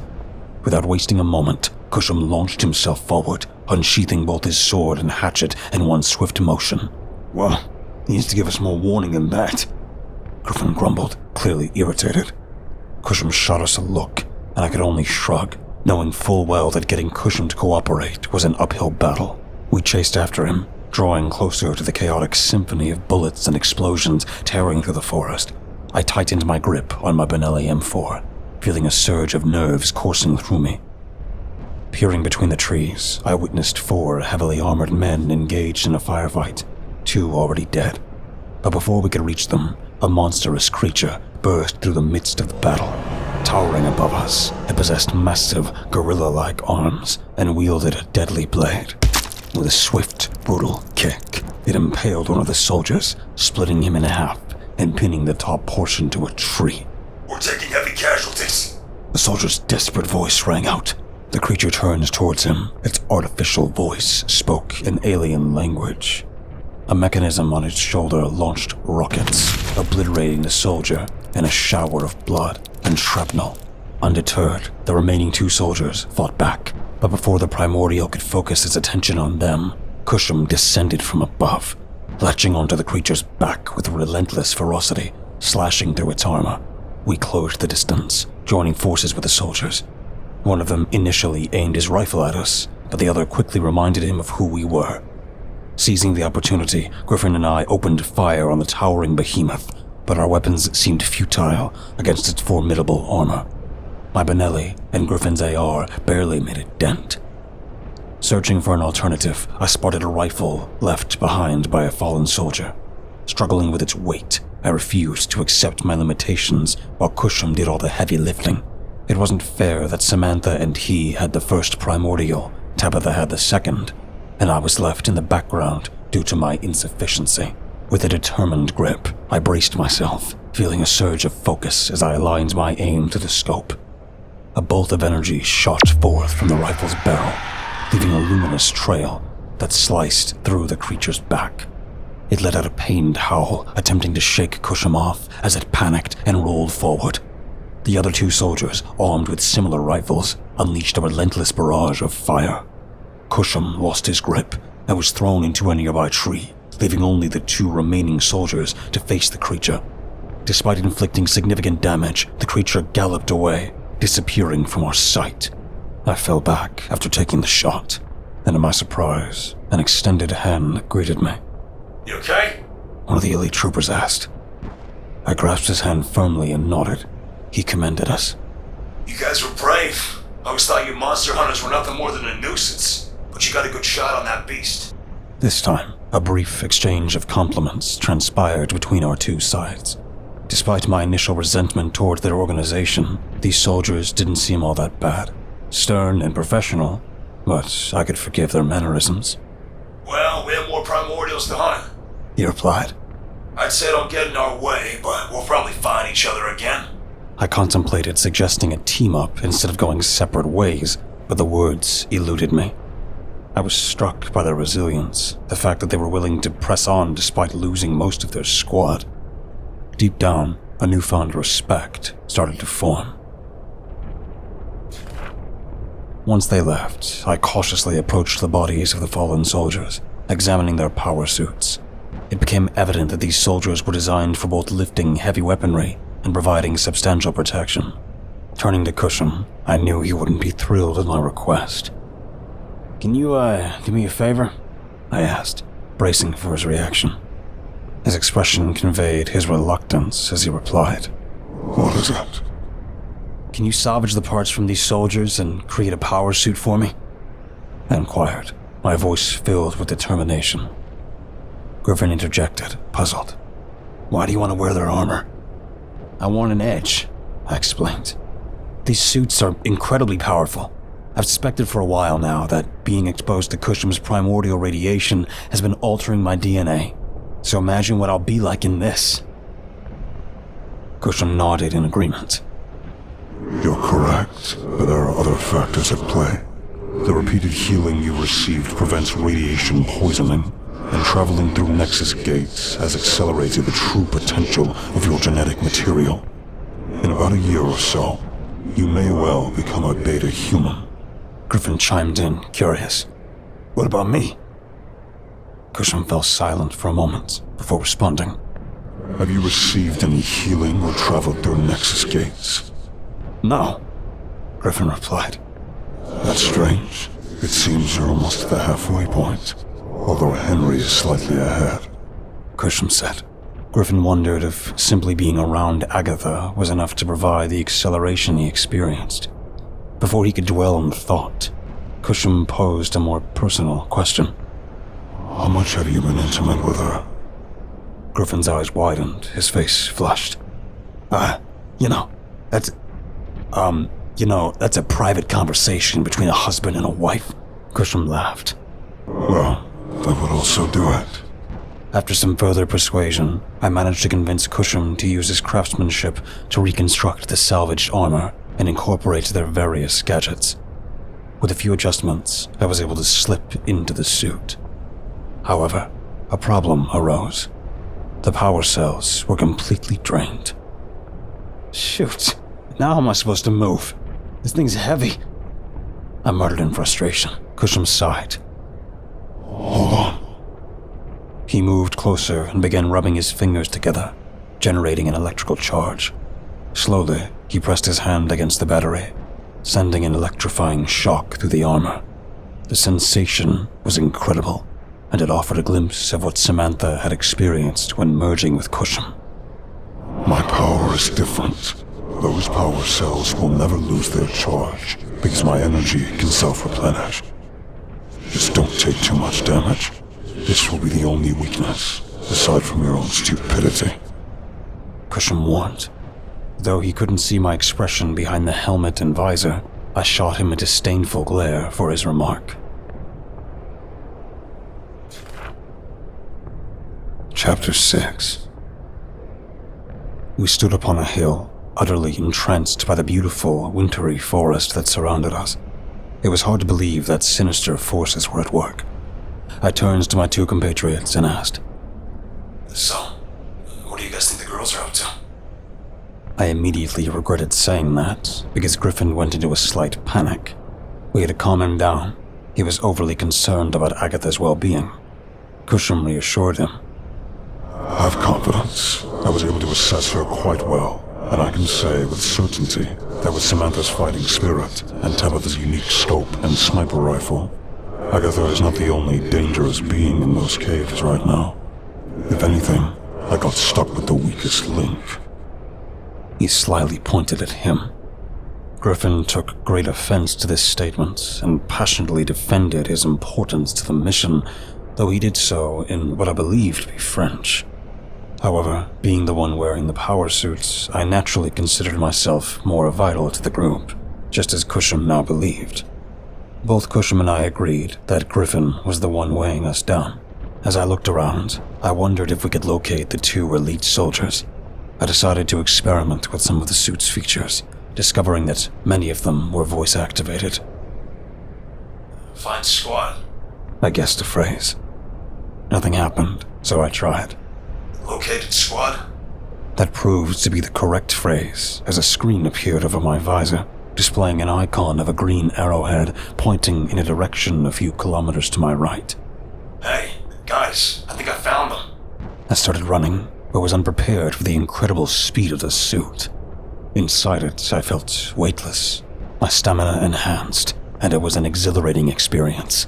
I effortlessly leapt over fallen logs, my grip on the rifle tight, relishing its lightness in my arms.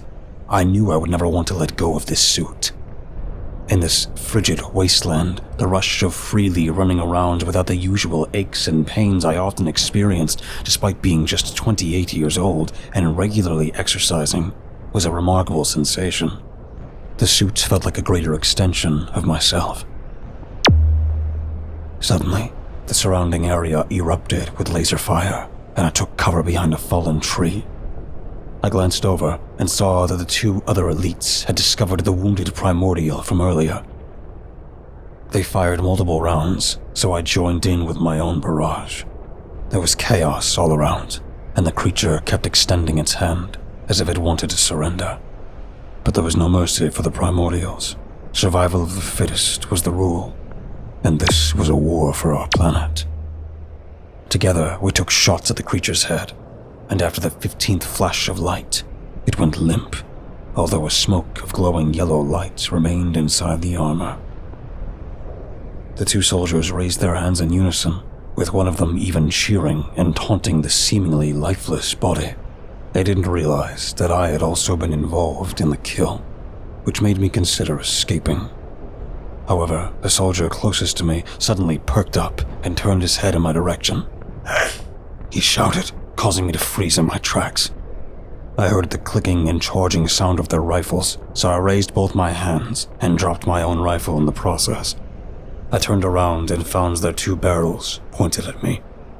"So, you decided to wear our fallen comrade's exoskeleton combat suit. How disrespectful." In an attempt to ease the tension, I made a more casual remark, saying, I mean, it's actually pretty good armor. I thought you guys would be happy to know that us monster hunters are willing to use your stuff."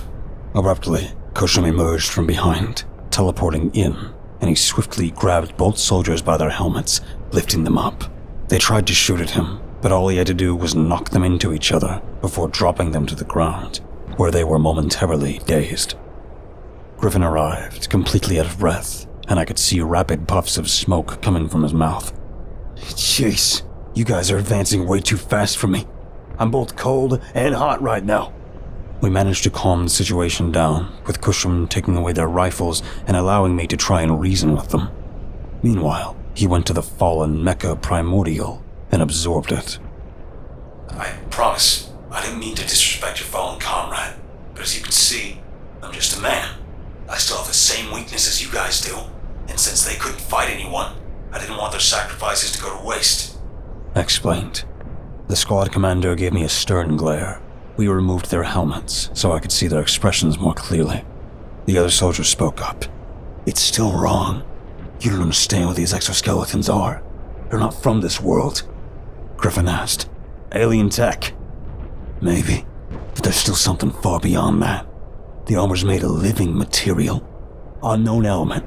We have 100 of them locked away, but we never created them. We have a limited supply, and you're taking the remnants of 4 others. If it's really important to you, I'll give it back. But this suit could be the last hope to prevent an all-out war between our races." I pointed towards Kushim. He looked at me sourly that I would use him as a reference. The two soldiers exchanged skeptical glances, clearly not convinced by my statement. Griffin raised his finger, signaling for everyone to be quiet. There was a brief moment of silence. The commander whispered to me with a tense voice, "Give us our rifles." As I was about to reach for them, the ground erupted, sending a flurry of snow flying up and partially covering us. Another mechanical beast emerged, this one having a humanoid scorpion-like appearance. Its mechanical claws opened, firing bolts of electricity through the air. I managed to duck as a bolt narrowly missed me, hitting the tree behind instead, causing it to explode into a shower of wood. Kushim swiftly ran towards the opponent, hatchet at the ready, and leapt on top of it, slashing repeatedly. Griffin wisely took cover behind a tree, but I couldn't locate the other two soldiers. I grabbed my rifle and fired multiple shots at the creature, surprising it with the realization that human technology could actually harm it, although I couldn't help but wonder how human it truly was. One of the soldiers emerged from the snow, reaching for his rifle nearby, and together we unleashed a relentless barrage of laser shots at the creature. Kushim became uneasy with our erratic firing and jumped off the opponent, allowing us to do most of the work. For once, I felt like a true monster hunter. It wasn't just Samantha and I providing support while Kushim did all the killing. The creature moved erratically, proving to be a deadly adversary. Suddenly, the commander climbed out of his snowy hiding spot, only to be impaled by the deadly hook of the creature's tail, which pierced through his back and protruded from his chest cavity. "Commander!" the other soldier screamed, his anger boiling over as he fired more precise shots, hitting the creature multiple times in the chest. However, the creature was about to unleash another shot from its arm cannon. Reacting swiftly, I ran forward, firing a shot into its head, splitting open the metallic plating that covered it. This disrupted its aim, and in the rush of adrenaline, everything seems to move in slow motion as I performed a barrel roll, narrowly avoiding an electrical bolt flying over me. I found myself standing right in front of the Primordial, and with all my might, I thrust my arm upward, smashing through the metallic plating and splitting its chin open. A flurry of yellow light poured out from the broken helmet, and Kushim leapt back onto the creature, opening his mouth like a vacuum cleaner and began sucking in the yellow light, leaving behind an empty corpse. I stumbled back in the snow, my breath ragged and my legs trembling, drenched in sweat. Kushim's heavy footsteps resonated, and he stood, towering over me. The expression on his face was enough to elicit a hollow, fear-stricken laugh from me. Don't get too confident. These are just pawns. The real threat is still out there. He warned, his words sending a chill down my spine. With a loud exhale, I struggled to my feet, and the remaining soldier, Benjamin, along with Griffin, approached us. Benjamin's voice was laced with defeat as he spoke. Well, I guess I'll have to declare this mission a failure for my team. I observed the young man, driven by a thirst for adventure or perhaps a desire to make a difference in the world. It reminded me of my own motivations when I first embarked on this journey, though I always felt like the weakest link in the group. Perhaps Benjamin felt the same way now. Don't blame yourself. We can't win them all, but at least you're still alive, I reassured him, offering a faint smile. Kushim remained indifferent, as always. However, the moment was abruptly interrupted by Griffin's question. So, there's one more left, isn't there? There was no way to know for sure, but a sound grew louder with each passing second. It resembled the clattering of nails being continuously poured out of a box. Does anyone else hear that? I exclaimed, raising my rifle and scanning the surroundings in a frantic manner. From deep within the forest, I caught sight of something emerging. It was a long, sinewy appendage that slowly revealed itself to be a tentacle, though it appeared unstable and disjointed. Kushim raised his blade and charged forward.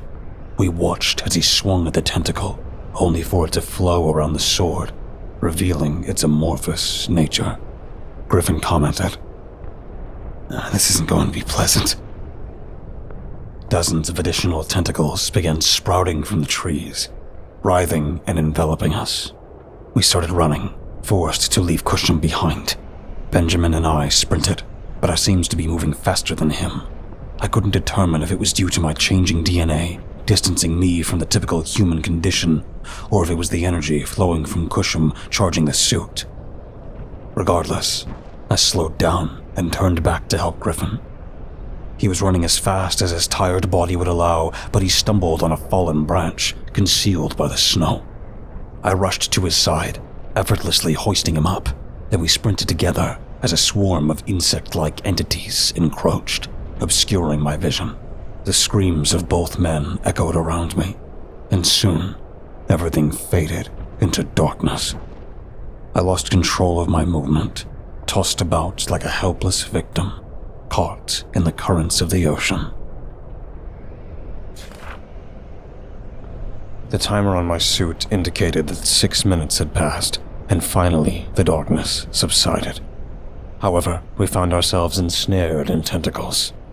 I glanced to my left and saw Benjamin and Griffin also entangled. Our surroundings revealed a precarious situation.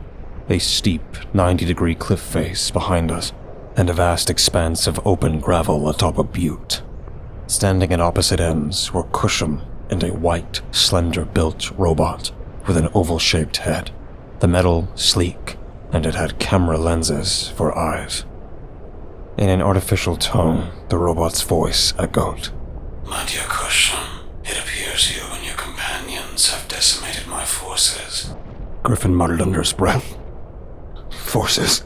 Should a handful of monsters mindlessly causing chaos? Griffin clearly failed to grasp the strategic nature of the Primordials.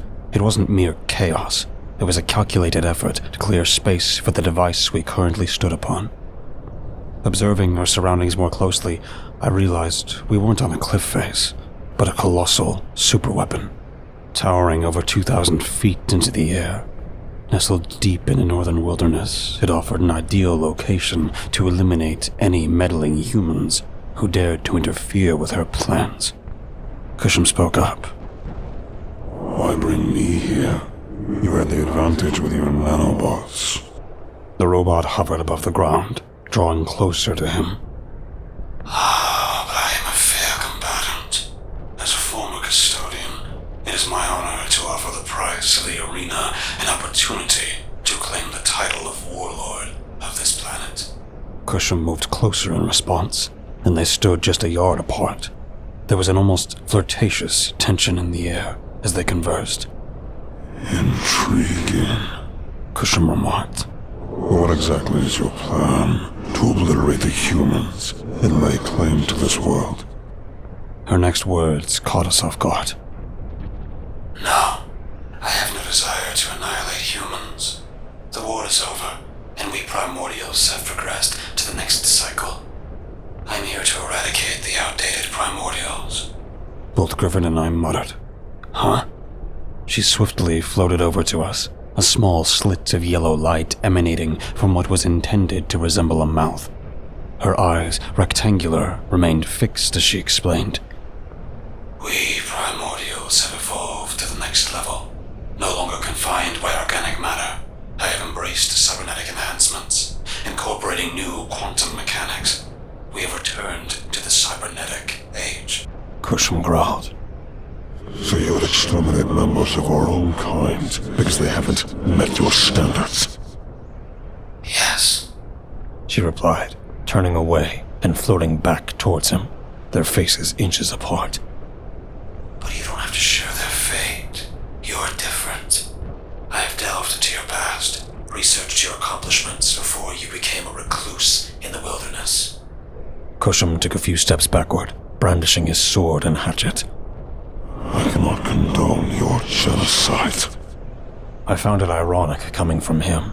He had shown no qualms about wiping out my own race, but perhaps he had evolved beyond such misguided beliefs. But then, he said, My race is more important anyway.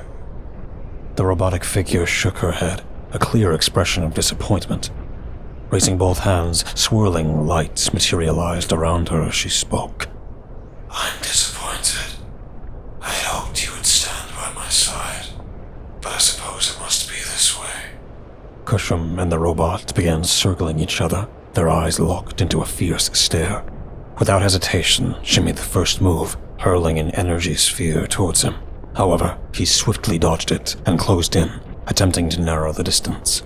Yet her ability to hover above the ground seemed effortless, evading his strikes. Realizing his efforts were in vain, Kushim leapt into the air, utilizing gravity to his advantage. He slashed down in front of her, but her movements were too swift. Even with Kushim's newfound teleportation ability, she anticipated his every move, almost as if she could sense him. Save your efforts, Kushim, She taunted. I've locked onto your signature and can predict your every move. Though I no longer had my rifle, I knew I had to find a way out of this predicament. If I could provide Kushim with some support, perhaps this battle wouldn't be so one-sided. She delivered a powerful kick to Kushim's chest, sending him crashing to the ground, the impact causing the earth to crack beneath him. I wriggled around until my visor screen lit up, revealing a command console. The onboard computer offering a suggestion. Do you wish to activate the EMP? Kushim had already risen to his feet, only to be pummeled once again. Her fists struck rapidly against his chest plate, denting it and emitting sparks of blue light as she attempted to absorb his energy. Yes! I shouted, and a high-pitched charging sound echoed as a ripple of light surged through the nanobot's tentacles, causing them to disintegrate like sand slipping through my fingers. Glancing over at Benjamin, I wondered why he hadn't taken this action. Upon closer inspection, I noticed that his visor was shattered, likely broken during our reckless capture. Wasting no more time, I informed the onboard computer of my intention to aid in the fight. The feminine voice replied, This battlesuit is programmed to adapt to any situation. I focused my attention on the robot relentlessly attacking Kushim and said, Can you activate the EMP again, but this time concentrated in my fists? Yes, this falls within my parameters. Then do it. A tingling sensation enveloped my hands, and when I raised them, I noticed my mechanical gloves sparkling with flashes of light. I sprinted towards the rear of the robot, using our preoccupation with Kushim to my advantage. I leapt into the air and slammed my fist into her back, unleashing a pulsing shockwave that reverberated through both of us. She howled in pain, turning around to find that I had managed to escape. You shouldn't be able to hurt me. EMP, baby. This suit is truly remarkable. Those suits are not of this world, and I shouldn't be susceptible to the effects of an EMP. She screeched.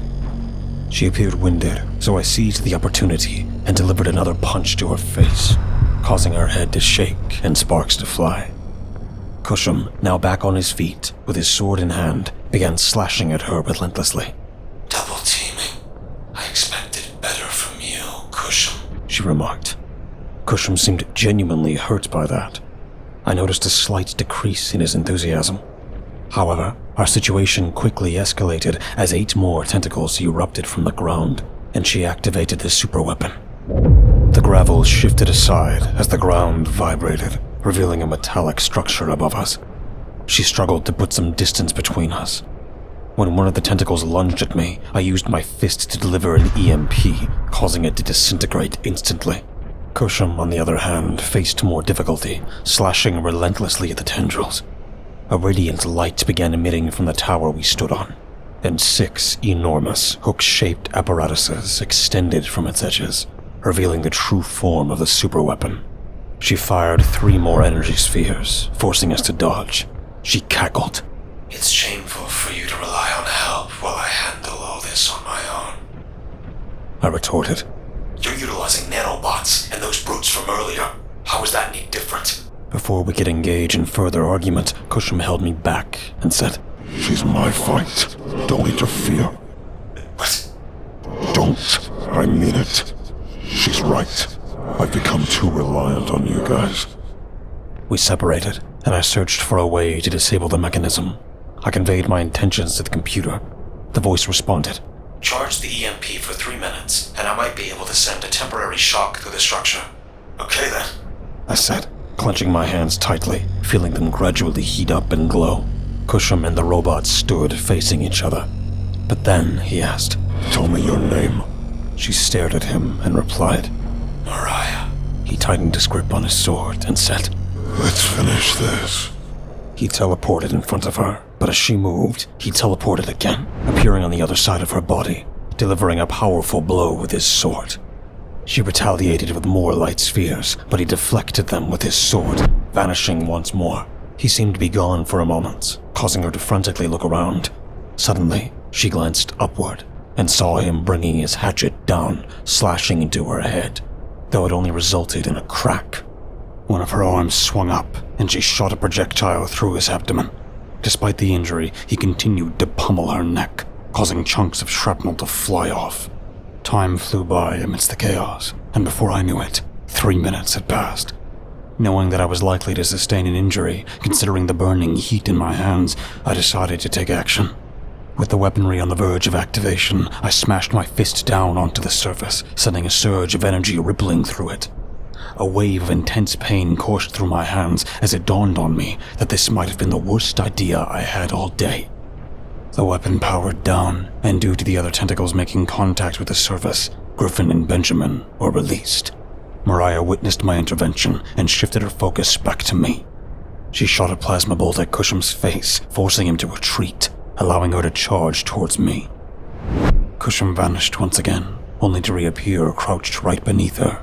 She attempted to retreat, but he thrust his blade as fast as he could, impaling her straight through the chest, causing yellow light to explode from the back of her body.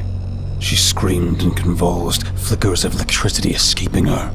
However, instead of absorbing her, Kushim gently laid her back on the ground.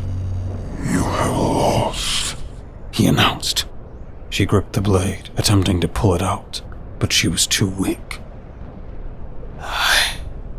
I yield. I don't want to absorb you. You fought with honor and were willing to spare me. I shall do the same if you acknowledge me as Warlord. She looked at him with unblinking eyelids, obviously, and a little chuckle escaped her. You have proven yourself to be a great tactician. For that, I give you my word. I shall submit to your role, and I will even offer something extra to help you maintain it. I watched as thousands of nanobots flowed past me, swirling around Kushim like a tornado. Initially, I was going to try and stop what was happening, but then I realized that he wasn't resisting. He allowed the nanobots to flow all around his body, bonding to his plant and fresh animal tissue. Kushim looked at his hands as the nanobots crawled underneath his skin, causing an electrifying pulse of blue light to flash through his body. As Mariah was getting up, the aerial alert system in my suit went off. From above, a purple glow was approaching us. It was on the verge of hitting Griffin, who was rubbing his neck, unaware of the danger. Acting quickly, I ran as fast as I could, pushing him out of the way just as the streams of light passed right behind us. An explosion followed, accompanied by the artificial cries of Mariah filling the air. To my surprise, another Primordial had arrived. This one had 3 purple glowing eye slits on the right side of its face, and a sideways mouth on the left. 2 large bull horns adorned its head, and its flesh appeared red, resembling exposed muscle tissue, except for its gray-skinned head. Its elongated arms extended upwards, and hundreds of spikes emerged from the ground, shredding through Mariah's body. The new assailant clenched its clawed fingers, draining the yellow light out of Mariah's body until she was emptied out and pulled into it. Shocked by the sudden intruder, Kushim let out a piercing elk cry, charging forward and taking swings at the new enemy. However, the adversary effortlessly dodged every swing and erected a barrier of spikes to separate the two. Finally, the intimidating adversary spoke, but his voice was not what I had expected. It had an almost high-pitched tone, resembling that of a maniac from a mental asylum. He said, The prince has returned and thinks he can claim the title of warlord. How hilarious. Who are you? Kushim demanded. Don't you know? You've forgotten who I am after all these millennia? Kushim tilted his head, but tightened his grip around the sword. So, you also want to be the warlord, I presume? The adversary gave a snarky reply. That does sound fun, actually. But no, I'm challenging you specifically. After all, you took my family away from me. I think it's only fair that I take away your family. My heart sank upon hearing those words, and Griffin and I exchanged fearful looks. Where are Tabitha and Samantha? I shouted, my gut feeling confirming my fears.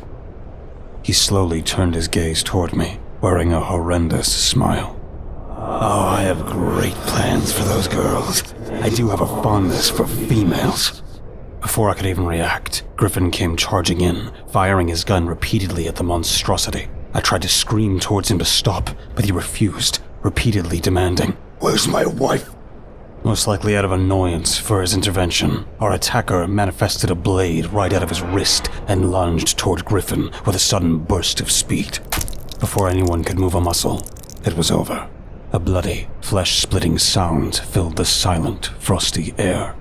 Griffin looked down slowly and saw that the blade had pierced through his chest. I guess I jumped the gun. Our adversary lifted Griffin up, using the blade and swinging to his left, sliding his body right off of it and into my direction. I rushed to Griffin's side, and he was already on the verge of death. He couldn't get the words out, but I saw him mouth something with his lips. Through his bloody teeth, he said, I'm sorry. We locked our hands together, and I felt him clench hard even through the armored suit. I wondered what I could say to him, and I'm not too sure he meant he was sorry for me. I had a gut feeling that this was meant for Agatha to hear. Then, his eyes turned dull, and his grip loosened until he was no longer breathing. I stared at him, covered in his blood, and felt my own mortality hitting me. We were both monster hunters. Is it true? Is this where it ends for all of us? Our attacker let out a cry of laughter and said, So pitifully weak. And to think he was almost going to become a beta human. I felt a gnashing anger build up and looked at him with sheer hatred. Without a second thought, I ran towards him, ready to deliver my strongest blow. But suddenly, Piercing pain coursed through my foot. I looked down and saw that one of the spikes had shot out from under me and impaled my foot. I'll be taking him too, he announced, flying over towards me. He landed both of his massive human-like feet right in front of me as I writhed on the ground from the immense pain. I could barely move, rendering me helpless as he grabbed hold of me and turned back to Kushim with a smirk. You know where to find me. After that, he turned to me, fist raised, and before I could say anything, everything went dark.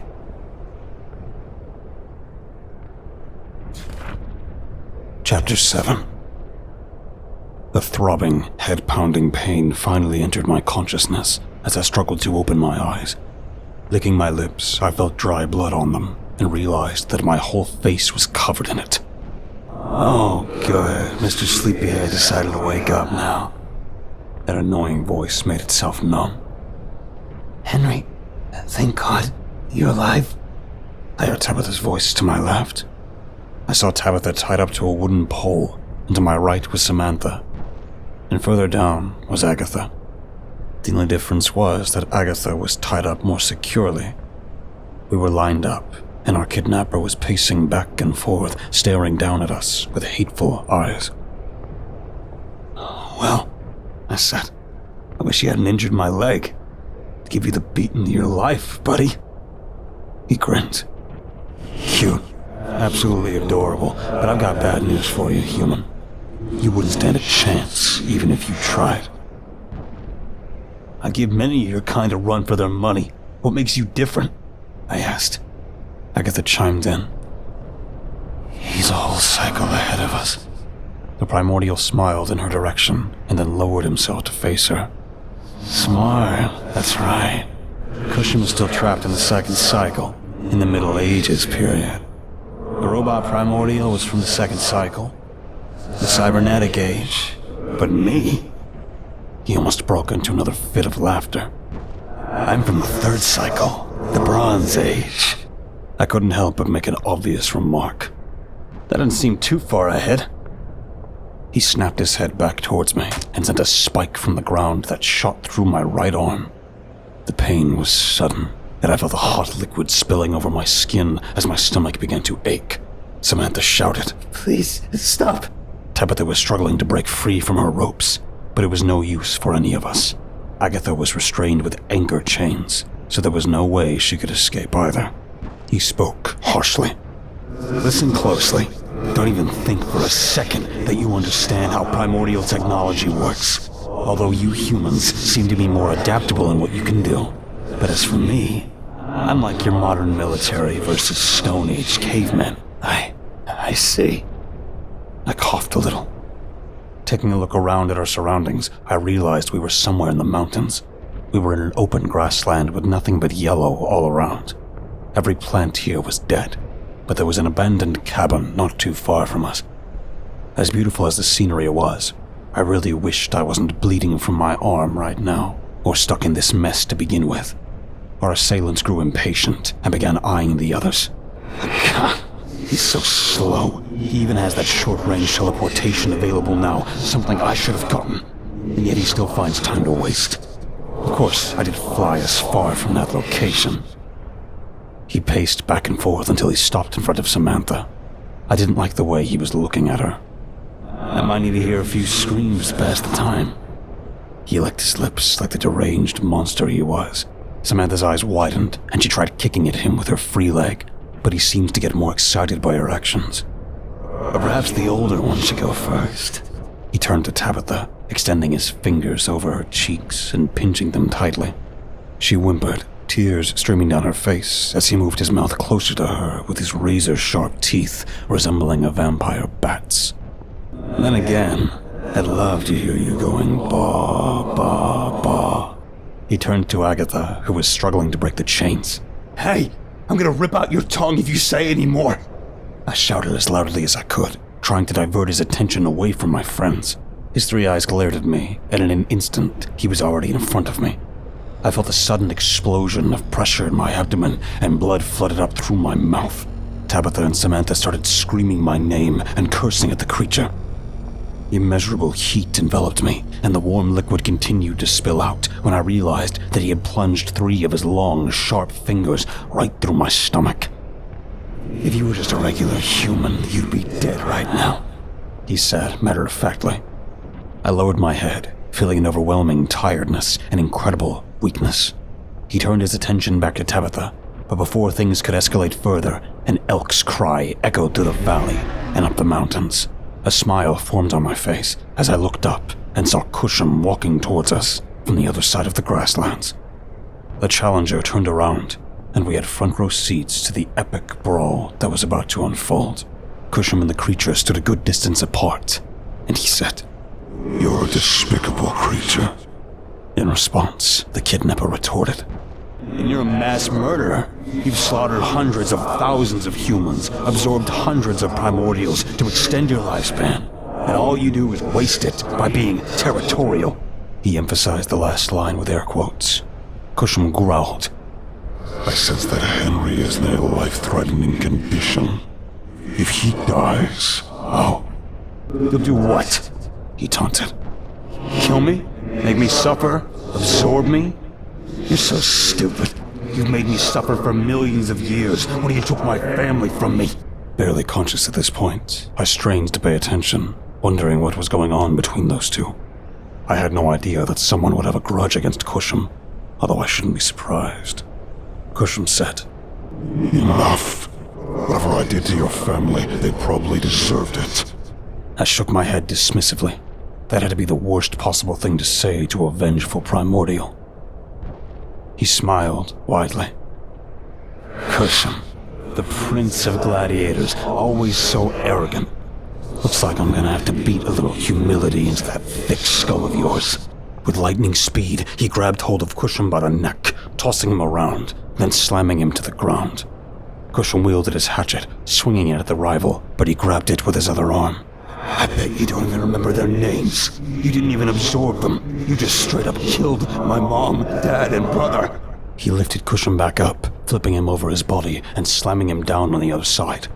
The fight seemed incredibly one-sided. What's wrong, Kushim? Feeling disadvantaged? No humans to come rescue you?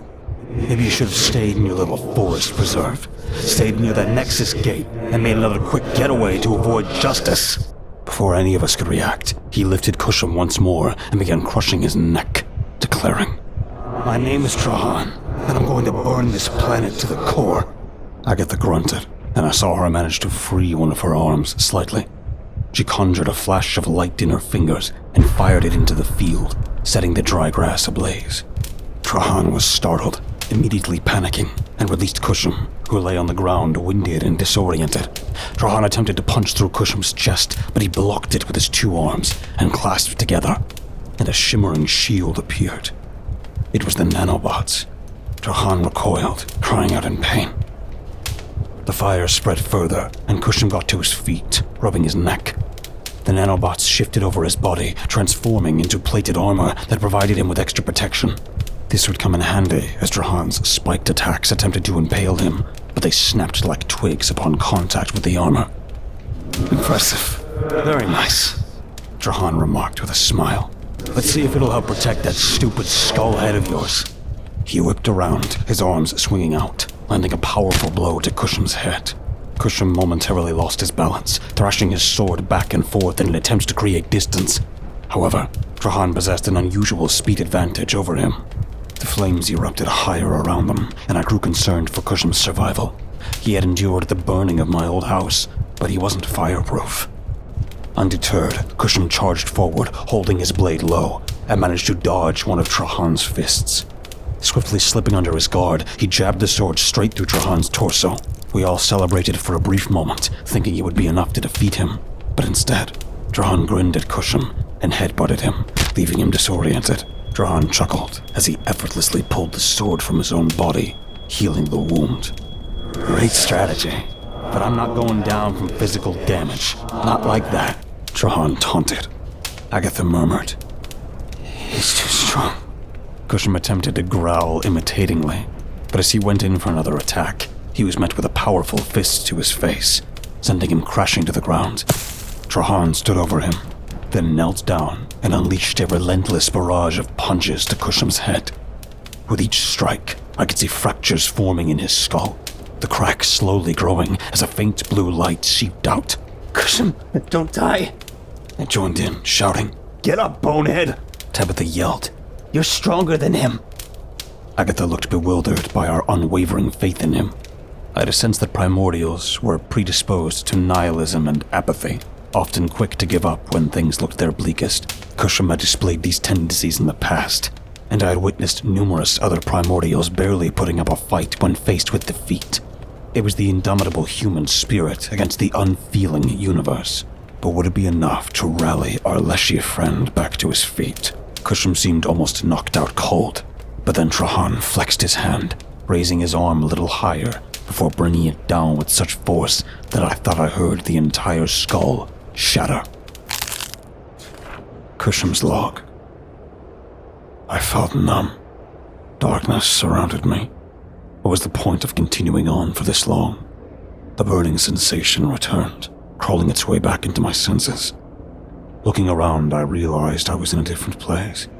Pillars of rock formations stretched in every direction, and above, a magnificent, glowing green star with a yellow hue illuminated the harsh and volatile planet. This was my home. This was my star, my universe, my multiverse.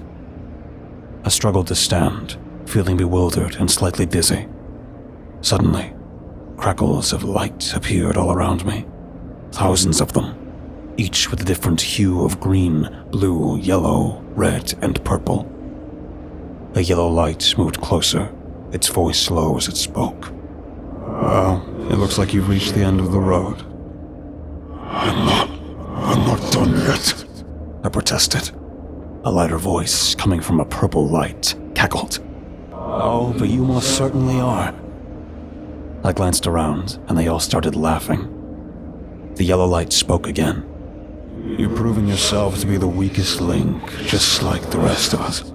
And now you will be absorbed, and whatever life force you have left will be used to extend that creature's life. I don't want to. I shouted. You can't change what's going to happen. You chose this path, you made your choices, and now they're all falling apart.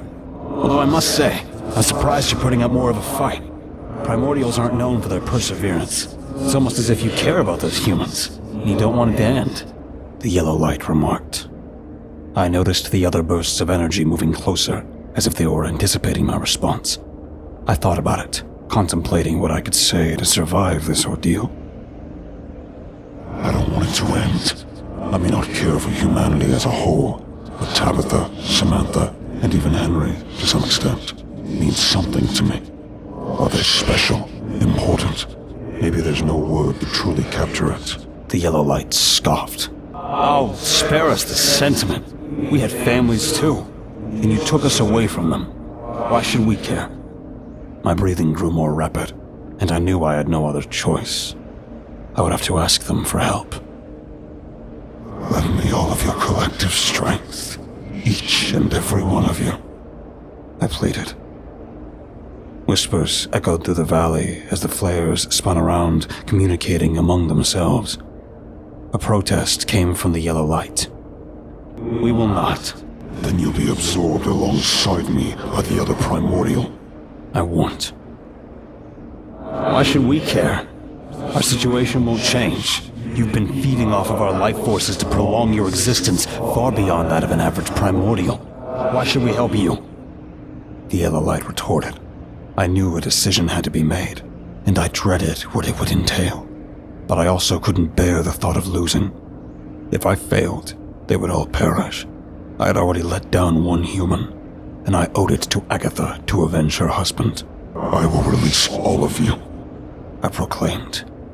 Whispers and gasps filled the air. You would do that, but you know you'll die shortly afterward, right? This could be a trick. The yellow light questioned. No trick, just a last-ditch effort, I replied. Another round of muted conversation followed, barely audible. Then the yellow light spoke again. How can we trust you? Your track record when it comes to loyalty to your own kind isn't exactly stellar. I swear on the honor of my gladiatorial title. I short. A moment of tense silence hung in the air, stretching into what felt like an eternity. Finally, the yellow light let out a goofy giggle and said, "That's not the most convincing oath, but we'll humor you. We don't like that guy anyway, and we certainly don't want to be used to extend his life for billions of years. Consider this a one-time favor. But remember, you must uphold your end of the bargain." All the lights began to swirl around me, creating a magnificent vortex that reflected the colors of a prism. My body felt lighter, and a profound change stirred within my existence. And then, with a resounding bang, Henry's log. Trahan rose from the lifeless corpse before him, bursting into hysterical laughter, gripping his head, and let out a piercing cry of madness. Turning around, his gaze fixated on the sky, then shifted toward us. Oh, what a day! Perhaps I should kill all of you before he wakes up. Wouldn't that shatter his spirit? He taunted, but a radiant blue light emanated from behind him, capturing our full attention. Rising slowly, despite his shattered skull, Kushim utilized tendrils of light to forcefully mold it back together. Trahan took a few steps back, recoiling when his foot touched the flames surrounding them. Hey, you're not supposed to be awake yet, he stammered. Kushim glared menacingly, his body engulfed in fierce blue flames, reaching a staggering 50 feet into the air. Summoning his courage, Trahan dashed forward, attempting to land another punch on Kushim. Yet, Kushim made no effort to defend himself, rendering the attack utterly futile. Trahan, in a state of panic, unleashed a barrage of punches upon Kushim's chest, but still, he remained unaffected. After the final punch, realizing the futility of his efforts, Kushim sneered. Now it's my turn. With a devastating blow, he struck Trahan's chest, causing one of his eyes to bulge out of its socket. Purple light seeped from the cavity Kushim had created, and with another swing, he mercilessly severed Trahan's left arm. Wait, how are you so powerful? Trahan exclaimed.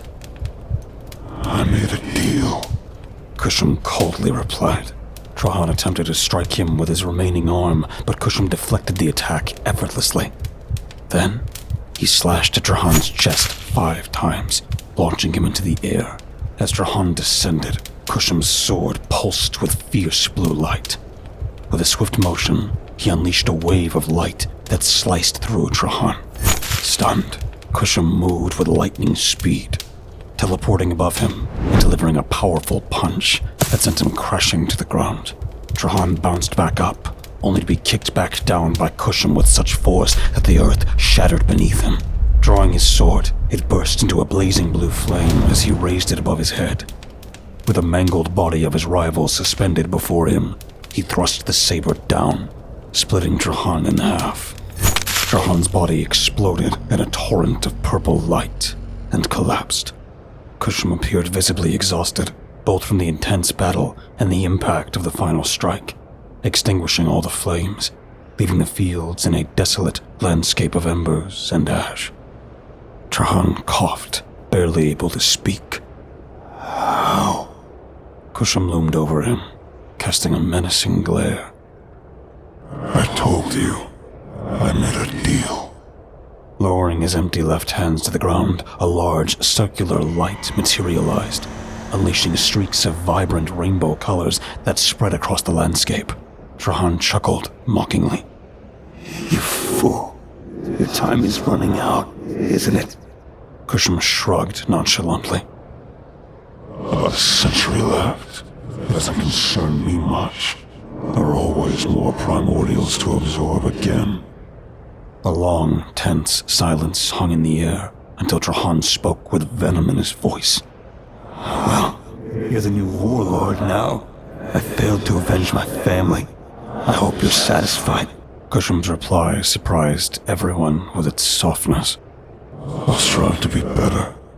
I don't want to create more of your kind. Trahan's expression turned stunned. You mean that? Yes. Only time will tell. Trahan muttered. Without wasting a moment, Kushim hurried over to untie us. He then informed Agatha of Griffin's demise, causing her great distress. I tried to console her. He fought bravely. That was a lie. He really wasn't a fighter. Through her tears, she replied, I'm sure he did. He was Italian. I was taken aback by her statement, as Griffin had portrayed himself as French the entire time. Allowing her need for vengeance to take over, Kushim permitted Agatha to absorb Trahan, an act she embraced without hesitation. This ensured that someone like him would never cause trouble again. With no more primordials to battle, I eagerly anticipated returning home for some much-needed rest and a visit to the local bar. Kushim remarked suddenly, Well, I am a warlord now. I suppose I get to decide the fate of humanity. Samantha, Tabitha, and I exchanged suspicious looks, but Kushim chuckled lightly. Just kidding. I'm a traditionalist and won't make drastic changes. Though it still sounded unsettling, it would be better than the prospect of full-scale warfare. So, our mission came to an end. Samantha would resume her studies, Tabitha would return to Illinois, and Agatha mentioned she would be heading back to Mr. Ensley's estate, likely to deliver the outcome to him. As for me, I was ready to embrace a peaceful life for a while. After all, I had received a hefty check of $50,000 for this mission. As we were escorted back to another airport and boarded the familiar cargo plane, Samantha and Tabitha stumbled upon an old radio that had somehow eluded our attention. Amidst the constant roar of the aircraft's engines, they turned the radio, determined to find a moment of joy. After flipping through a few stations, their efforts paid off, and the iconic opening chords of Don't Stop Believing by Journey filled the cargo space. I settled back into my corner, allowing the nostalgic 80s music to envelop me. In that fleeting instant, a profound sense of serenity washed over me. I felt at peace, a rare sensation amidst the chaos we had endured. Samantha and Tabitha couldn't resist the infectious rhythm of the song, Tabby even going so far as to sing along with the tune. They started dancing. Kushim, somewhat bewildered by their sudden burst of enthusiasm, stood on the sidelines. But Kushim and Tabitha were having none of it. They eagerly dragged him over to join, showing him the simplest of steps. Reluctantly, he tentatively wiggled his legs, which was as good as it was going to get with him. I watched their dance party unfold, weary yet content. Though fatigue threatened to keep me on the sidelines, a spark ignited within me. How could I resist? Slowly, I rose to my feet and shuffled towards them. This song awakened a forgotten joy within me. It had been far too long since I'd truly listened to music, lost in the relentless pursuit of our seemingly never-ending mission. As we reveled in our celebration, I reflected about this unlikely family formed by the hands of fate. I became acutely aware of the world's ceaseless turmoil. Countless dangers loomed, monstrous forces seeking to extinguish any hint of happiness we dared to have. Yet, for now, those threats could wait. This day, this fleeting moment of triumph, was ours to cherish. Kushim, still visibly uncomfortable amidst the festivities, stood on the fringes. Sensing his unease, I offered a friendly pat on the back. It was an unspoken gesture, a silent acknowledgement of our shared experiences and the difficult journey that had led us here. Together, we danced around the radio until the last notes of the song gently faded into the air.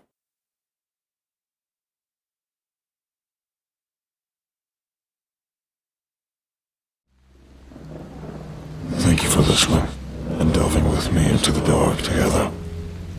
Please remember to leave a thumbs up and subscribe if you feel so inclined. The more engagement this video gets, the more YouTube will push my content to others. Thus, the following will grow. All stories read in this channel will be available on Spotify, iTunes, and just about everywhere else. Links in the description. Thank you for listening and feeding the cause. We'll be seeing you